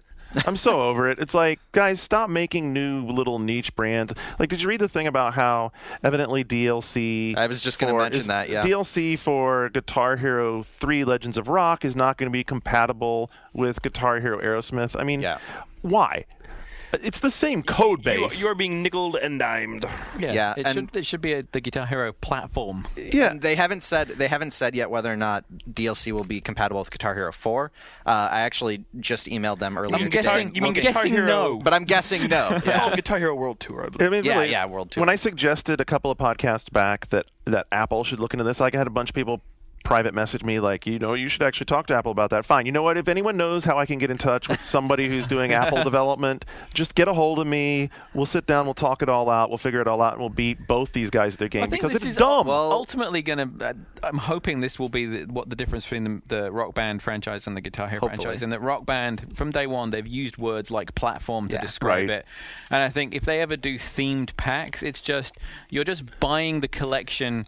With the software and then supplementing. I'm a little out of the loop. Are the full albums out yet? Is the Cars album out now? Yeah. It is out. And they've integrated their store especially well. But it's been no secret that they're still making Rock Band 2. Yeah. Right, but Rock Band 2 needs to be like an extension of the platform. It needs to be backward compatible. Backward compatible, same peripherals. Like, if you add things to it, it's got to be modular. It can't be this, okay, well, if you buy Guitar Hero Aerosmith, you're actually buying a different game. Like, if I downloaded my songs for Rock Band 1, they all need to work in Rock Band 2. I'm not buying them again. It all plugs together. It's just, anyway, absolutely. Yeah. And there's five song sets coming out in June for Guitar Hero 3. For Guitar Hero 3. Yeah. So what are they? There's the Motorhead one. There's a Sex Pistols one. And the Sex Pistols ones, and the other 3 haven't been announced yet. Mm-hmm. Anyone want to speculate? They did say that 2 of them are going to be devoted to the Isle of Wight festival, which is like some. I'm not sure who's headlining this year. No, I think that was. Kaiser Chiefs. Oh, they're big in. Oh, that's right. And Kasabian was in one of them. Yep, that's which right. is fucking awesome. Like, if you haven't heard them, that's a really cool band. It's not really known in America, but it's a good band. Well, speaking of Apple, as you were. They maybe they don't want to get into this because Motley Crue, or maybe they do. Turns out Motley Crue, their new single, did better on Rock Band than on iTunes. They tested this out by releasing their new single on Rock Band first. It was called Saints of Los Angeles. It was downloaded in Rock Band 47,000 times. It's not that big a number, really, actually. Who wants to download a new Motley Crue song, really? Well, apparently only 10,000 people on Amazon and iTunes. Yeah. So there you go. That's as many as it's sold on those. Motley Crue better to play than listen to, I guess. Right? But it's also worth noting that our writer Steve Watts pointed this out. Rock Band's version of the song costs twice as much, can't be transferred to a portable music device, but it's still sold like 5 times as much. Yeah, I mean, like every time I think about it, the iTunes tie to doing this thing is just huge. It's just fucking huge. Anyway. In addition to that, there was also the news that Guitar Hero 3's bid to promote the new Def Leppard album was also successful. They hit 7,000 downloads in its first week. There were 55,000 total sales of the album. So pretty good. Still, that doesn't sound that big to me either in music. I mean, there's 55,000 downloads of this podcast. The world of CD sales isn't what it once. No. Was. Are you telling me there were 55,000 total sales of the album, like in reality, and then there were 7,000 downloads? So basically, one up yours, Def Leppard. Same Basically, par. I mean, like, back in the day. Wow. Fuck yeah, dude. Well, I mean, Garner, the idea. We are free, though. We are free. We need Mutt Lang. We need Mutt Lang up in the house. Yeah, I mean, shit doesn't go gold anymore. Like the record industry. Record industry is not what it once was. We just had a video moment of Andrew Pfister one-arm drumming. Very convincingly. Dude, that was epic. And continuing with the music game theme, we found out this week that Rock Band is going to be localized and released in Japan later this year. Heavily localized. And it's actually, it's going to be Q Entertainment doing the localization. Nice. This makes me feel really stupid for carrying Rock Band all across the globe to you, John Riccardi and Mark McDonald. No, dude. Hope you're happy. Well, they said happy. They said it's going to have new songs from popular Japanese bands. It's going to localize other assets to fit better with Japanese culture. And it's worth noting the European exclusive tracks that were in the European release of Rock Band eventually came to North America. So maybe we'll get the Japanese. Hey, while we're on that subject, if I could get some cashmere from like the Dutch people, like anyone who's listening to me in the Netherlands knows what I'm talking about. But if I could get a cashmere track in Rock Band, that would be awesome. Have they announced any of the Japanese? They haven't announced anything as far as artists. If I can play some, Hikari Utada, some Bump of Chicken. I don't know what you're talking about. All my favorites. Bump of Chicken. Wow. Glay. Here's the fan favorite story of the week, I think. Jack Thompson, in the news again. Due to being found guilty for a range of charges, including knowingly making a false statement of material fact or law to a tribunal, the Florida bar recommended enhanced disbarment. I don't know what that is, but it sounds very painful. Well, he also he stormed out. Yes, we're getting. He also basically he went to the hearing with a 14-page objection that was called Thompson's formal objection to the June 4 sanctions hearing. In the objection, he called the judge incompetent and arrogant and threatened to have her removed from office. That's a good place to start. I mean, that's where I'd start. Here's a great quote from this from his 14-page objection. Senators Clinton and Obama have both warned the American people specifically of the danger posed by the Grand Theft Auto games. The lawyers who protect this game want me disbarred because I dared to sound the alarm about Grand Theft Auto on CBS's 60 Minutes before Senators Clinton and Obama followed my lead. That's right. I'm sure they're thrilled about that. They saw him on 60 Minutes, and that's when they decided they needed to talk about this. Oh, dude, this Jack Thompson leading the way. Yeah, And then when basically the judge refused to read the objection in court, Thompson walked out of the hearing and said the judge does not have the authority to hear his case. But they kept on going, which I think is really funny. Yeah, they did keep after on he going. left. Yeah. Yeah, like I think he should just quit while he's ahead before he's in a padded room. You know quite what? frankly. We actually as gamers should be really, really thankful that the guy's true colors have started to come out, because he doesn't handle himself anymore in a really professional sort of manner. I mean, like presenting this crazy long written objection and then expecting to be able to read the entire thing aloud before the court. I mean, the judge was, well, from what I understand from reading Game Politics, which is my sole source. Obviously I'm not a lawyer. Seems like he should have known as a lawyer that, hey, I come in, I present my objection, I present it to the court, it's logged as part of the evidence, and then we go on with the procedure. I mean, he's just wanting to stall the procedure and create a scene, and the judge wasn't going to allow that. Yeah, and simple stuff. Personal attacks against a judge, maybe not the best way. Well, that's a whole other I subject. believe if you go over to Game Politics, I believe the whole 14-page objection is there. I think you can read it. Because it was thrown in the trash, and it was really funny. Like they had this great story. It was fished out of the garbage. Right. So there was a Game Politics. Evidently, it's a great story. There was someone from the Game Politics community who was there and saw it being handed to, I believe, the prosecutor, and it went to the trash can, and this person from Game Politics and someone else went to the trash at the same time, and the guy from Game Politics got to keep it, and there you go. Now we have the entire 14-page. It's a fun read, I think. Sell on eBay. All right, some more because news. Thompson went with copies. He went with copies to hand out to the media. Here, have a copy of my protest. Some more news out of UB Days. As we mentioned earlier, Ubisoft UK Managing Director Rob Cooper said that the PSP is directionless. He said Sony needs to show us a bit more about what its plans are to convince the publisher to invest lots more money into it, especially when you've got the DS selling such tremendous pace. I mean, I can say, there are some software problems with PSP in America, but, Ubisoft, you've never made a good game for it. Maybe you should start. Just saying. He says there's no incentive for them to. I mean, he said that they're still considering it a viable format, but they're not developing any games on it until they see some direction. No more crappy ports. Oh, so sad. I mean, I wouldn't be so quick to just jump down the ridicule. So I guess the thing for me is that I would have agreed with him. I still sort of agree with him that it's directionless in that it's like trying to hit a lot of different stuff, but you can, as a developer for that platform, decide what direction you want to pursue on it because it can do a lot of things. Yeah. And there have been people who have been successful with that. I mean, America's not Japan, but in Japan, Capcom has sold millions upon millions of copies of Monster Hunter. And if you look at his complaints, it seems like his main problem is he calls it too technical, and he points out how casual-friendly the DS is. But I think that's a good thing. I think it's good that we have these two different handhelds markets that are completely he different. He also complains about the price, and it's $30 more than DS and infinitely more powerful and has all these different things you can do besides infinitely games. More powerful. Yeah, I think that coming from Ubisoft, Carl Sagan Bettenhausen. Their directionless development for PSP is more at fault than I Sony's think if we want to know Ubisoft's direction, especially on the DS, they just announced Easy Way to Stop Smoking, which is a stop smoking game for your handheld. That's pretty exciting. It's not really a game. It's more like a PDA thing. Yeah, I guess it's not a game. It's a non-game. But it's based off the Alan Carr method of not smoking. I know people that have done that, and they say it's not actually a very good method of quitting. My sold goal millions is to of quit. books, CDs, and DVDs. That's all I know. But it's in the same kind of class as they have that My Weight Loss Coach coming out, which again it's more like a log diary kind of. It's like a little PDA application for the. It's a lot of the stuff that's been happening in Japan. It's kind of like a Stenopad, except it's $40. Mm-hmm. Ubisoft representative said the player experiences a truly interactive engagement with the game through which he or she learns that it can actually be enjoyable to quit smoking. It can be fun, guys. You know what? Simon and John actually buy $40 steno pads. They go over to the You're right, bookstore. they do. They take the leather-bound ones. So this is a bargain for them. Wow. Okay, final news for the week. Sony this week announced that they are launching Core for the PlayStation Network. Are you sure it's not Quore? Core. Qore. This is basically sort of an interactive magazine type thing. For people that have been around PlayStation a long time, it's sort of the rebirth of PlayStation Underground. Yeah, kind of like that. Where they package up all the stuff they were previously giving you for free and charge you $2.99 for it. Episodes include developer interviews, behind-the-scene video, concept art, themes, and exclusive downloads, which is probably the thing people are really going to hover towards, is getting the exclusive downloads. Well, and there's been a lot of... Well, exclusive as in they're not free anymore. Well, but there's been Exactly. there's been a lot, of hoopla because they announced only by buying Core can you get in the SOCOM beta. Yeah, and people are like, that's well, right. that's horrible. The first episode of Core will include an invitation to the SOCOM beta. People are like, that's so unfair. See also Shadowrun. See also like Tobal #1. You know what there's a precedent for making you pay for a demo or a beta.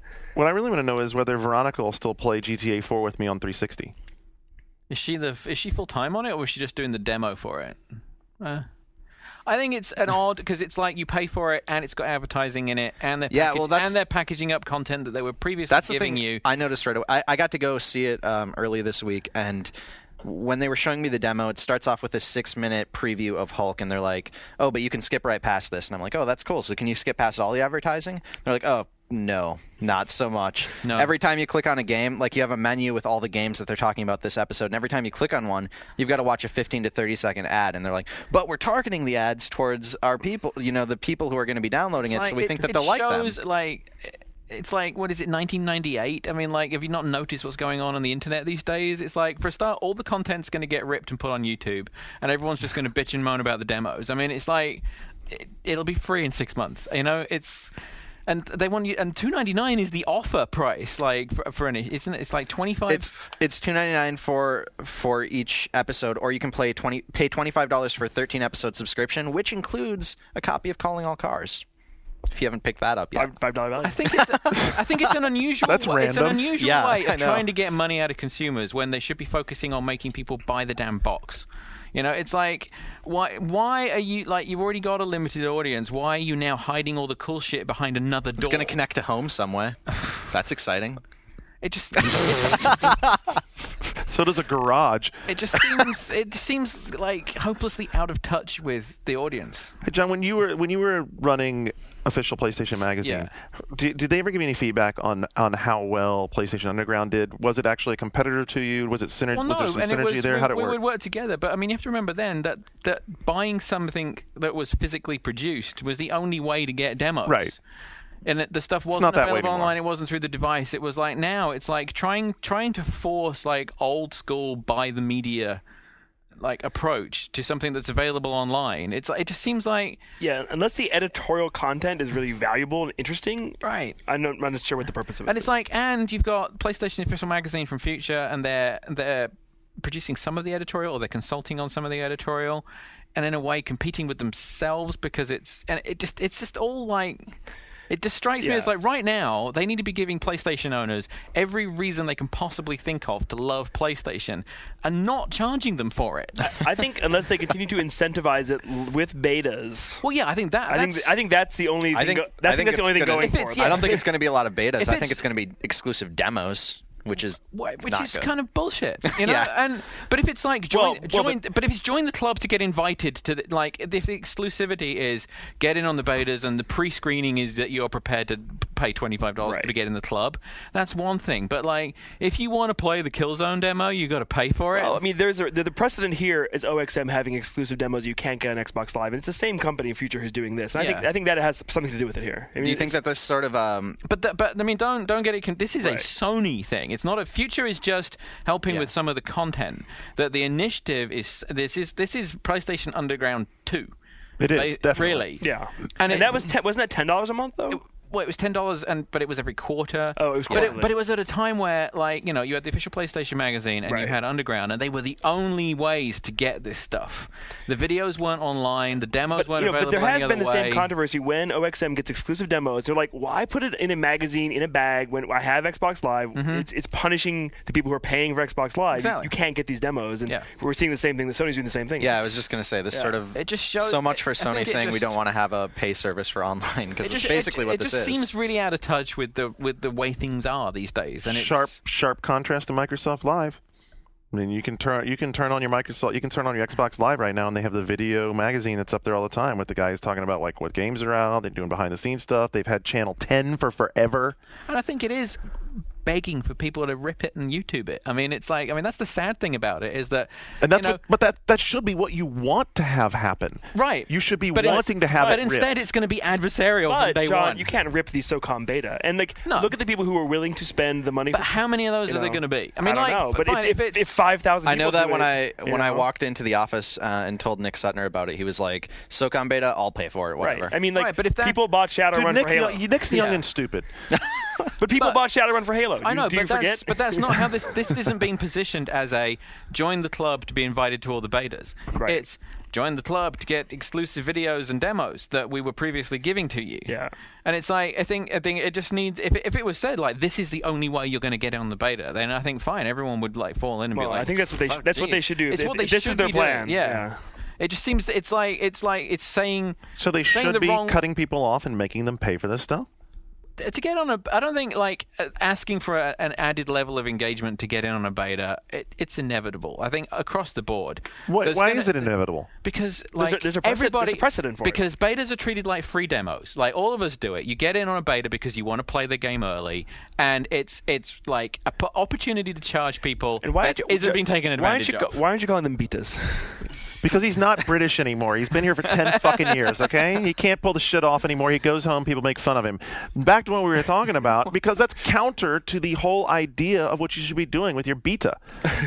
But it doesn't work like that anymore. I mean, but it should. Like, okay, let's not. But we don't live in utopia, Garnet. Fuck that. Let's stop giving them a free. Don't give them a free pass for it. Like the whole idea. Like this is just making gaming more insular. It's like, okay, those of you who are the hardest core and are willing to plunk down money to be the hardcore of the hardcore, you can have this special treat. But who do you know that isn't hardcore that gives a shit about being in on one of these programs? What does it matter? Let the people. Because they can make money out of you. Fuck that. Dude, they'll make money out of me anyway. They're going to. I'm going to buy the game. If I'm that hardcore person, I'm going to buy the game. But if I know that hardcore person and I don't have to spend money to get into the beta, and I can play the beta for a little while with my friend and have a good time, then you've possibly just made me a new customer. Whereas if it's a walled garden and you're erecting these walls even higher by making a charge, you're just making it more and more niche and walling off this whole goddamn thing and giving the Wii community their win. I think free open betas for console games are a thing of the past. I'm with Shane. I think it's all. And I'm going to sit here and argue for him. No, I think your utopian vision is fine. I just don't think it's very realistic. It's not that utopian. Yeah, there's a good motivation for them. Because the people that aren't that engaged don't care and would never sign up anyway. Average Wii gamer, you're never going to get them on. You're saying the people, but if I can get even 5%, that's 5% new people. And as my installed base gets larger and larger and larger, that 5% amounts to something. Are they going to get on a message board with all the other people and start logging all the things that they've noticed? No, I don't need them to. Are they going to go in and try to break the game? Now you're talking about it being real beta. A minute ago, you said betas are just glorified demos. Which one is it? Are they glorified demos or are they betas? I said they're a way of playing the game early, and what they expect of you. Which is a demo. Well, but they want engaged users. They want engaged users, and Wii Gamer is not going to come in just to play the game early and then to report back. They'll have plenty of the nerds who want to be that guy or gal. They'll have plenty of people who want to be that person. And they'll charge them for it. No, they can't charge them for it. Wow. Andrew says I think wrap we're it. done with the news. Yeah, that was dramatic. That was fun, kids. Did you have a good time? I had a good time. I hate it when mommy and daddy argue like that. It makes me feel sad. Oh, before it comes out, I do want to talk about the sort of a newsy thing. Is the next week when Metal Gear Solid 4 comes out, the $600 gray painted Metal Gear Solid 4 branded PlayStation 3 comes out. The gunmetal one. The gunmetal through Konami. Through Konami. Yeah. It's $599. It's a 40 gig, which is $399, with what is essentially a copy of the limited edition, but without the box. box. But it's cool because you can play Metal Gear and Metal Gear 2 on it, right? No, so it's yeah. a 40 gig. So the recently released Metal Gear Solid Essentials collection, Metal Gear Solids 2 and 3 from that collection won't run on the Metal Gear branded PlayStation 3 because it doesn't support any backwards compatibility. No. So someone sat around in a meeting and maybe just forgot that, maybe Metal Gear fans might want to play all of the Metal Gears on their branded box. You know, we joke about this. Like, I mean, I'm being a dick about it, but you know what? It's really sad. Like, my niece went and bought a PlayStation 3 last weekend, and she called me up over the weekend, and I hadn't had a chance to get back to her. But fortunately, she got a hold of Suzanne, who told her the same thing. It was like she had bought a 40 gig because that was what Walmart had, and she wanted to be able to play her PS2 games on it. And she's like, I did my PlayStation 2 games didn't work on it. Why didn't they work? I mean, and my niece is not stupid. She's like a college sophomore. She's not an idiot by any stretch of the imagination. She just went home, hooked it up, put in a PS2 game. She's like, shit, it doesn't work. Why does it not work? It's bad. It's bad. It's always been bad. Like, it's nice to be reinforced every once in a while that I was right about something. So Solid 2 and 3 will run on an 80 gig, so they are on the backwards compatibility list. It's just that the branded box is the wrong one. Well, and then, by the way, go chase down that article we were talking about before during the break about Ars Technica had this article about the travails of trying to get a replacement for your 60 gig. If you had a 60 gig, it's like a very long article, but it's a mess. It's a mess. It's a legacy. We have a legacy. Did everyone? What was the response? By the way, I haven't had a chance to look. What was the response like to running the 2006 E3 event? We predicted Rock Band. We did? Yeah. Really? I think it was the only thing we got right. Yeah, wow. That was the only thing. That's pretty awesome. We loved Assassin's Creed and Lost Planet. Hey, when I was talking to Sessler today, right, like when we were like warming up to do the show or whatever, he's down with doing something so we have to we need to talk to him. So by the way, I know everyone out there listening has been into having Adam back on the show. We're definitely gonna have him back on the show soon. So look forward to that. Next week we'll be able to talk Metal Gear Solid. Killzone. Oh, we haven't done the Killzone yet. Yeah, so we'll tell some shooters next week. I'm going to be in L.A. on Thursday, so I guess we're going to do it on Friday in the morning or something. Are you available Friday morning next week? Probably, yeah. All right, so we'll probably have John back and Phil. Dude, I love. I'm going to tell you, having read news for so many years, I love having Phil read the news. Wait, you just like it because you don't have to read it. Fuck yeah, dude. Yeah. You can have anybody read it. Next Friday, I'll be busy at M. Night Shyamalan's The Happening. Oh, wow. In the morning. Not in the morning. Maybe.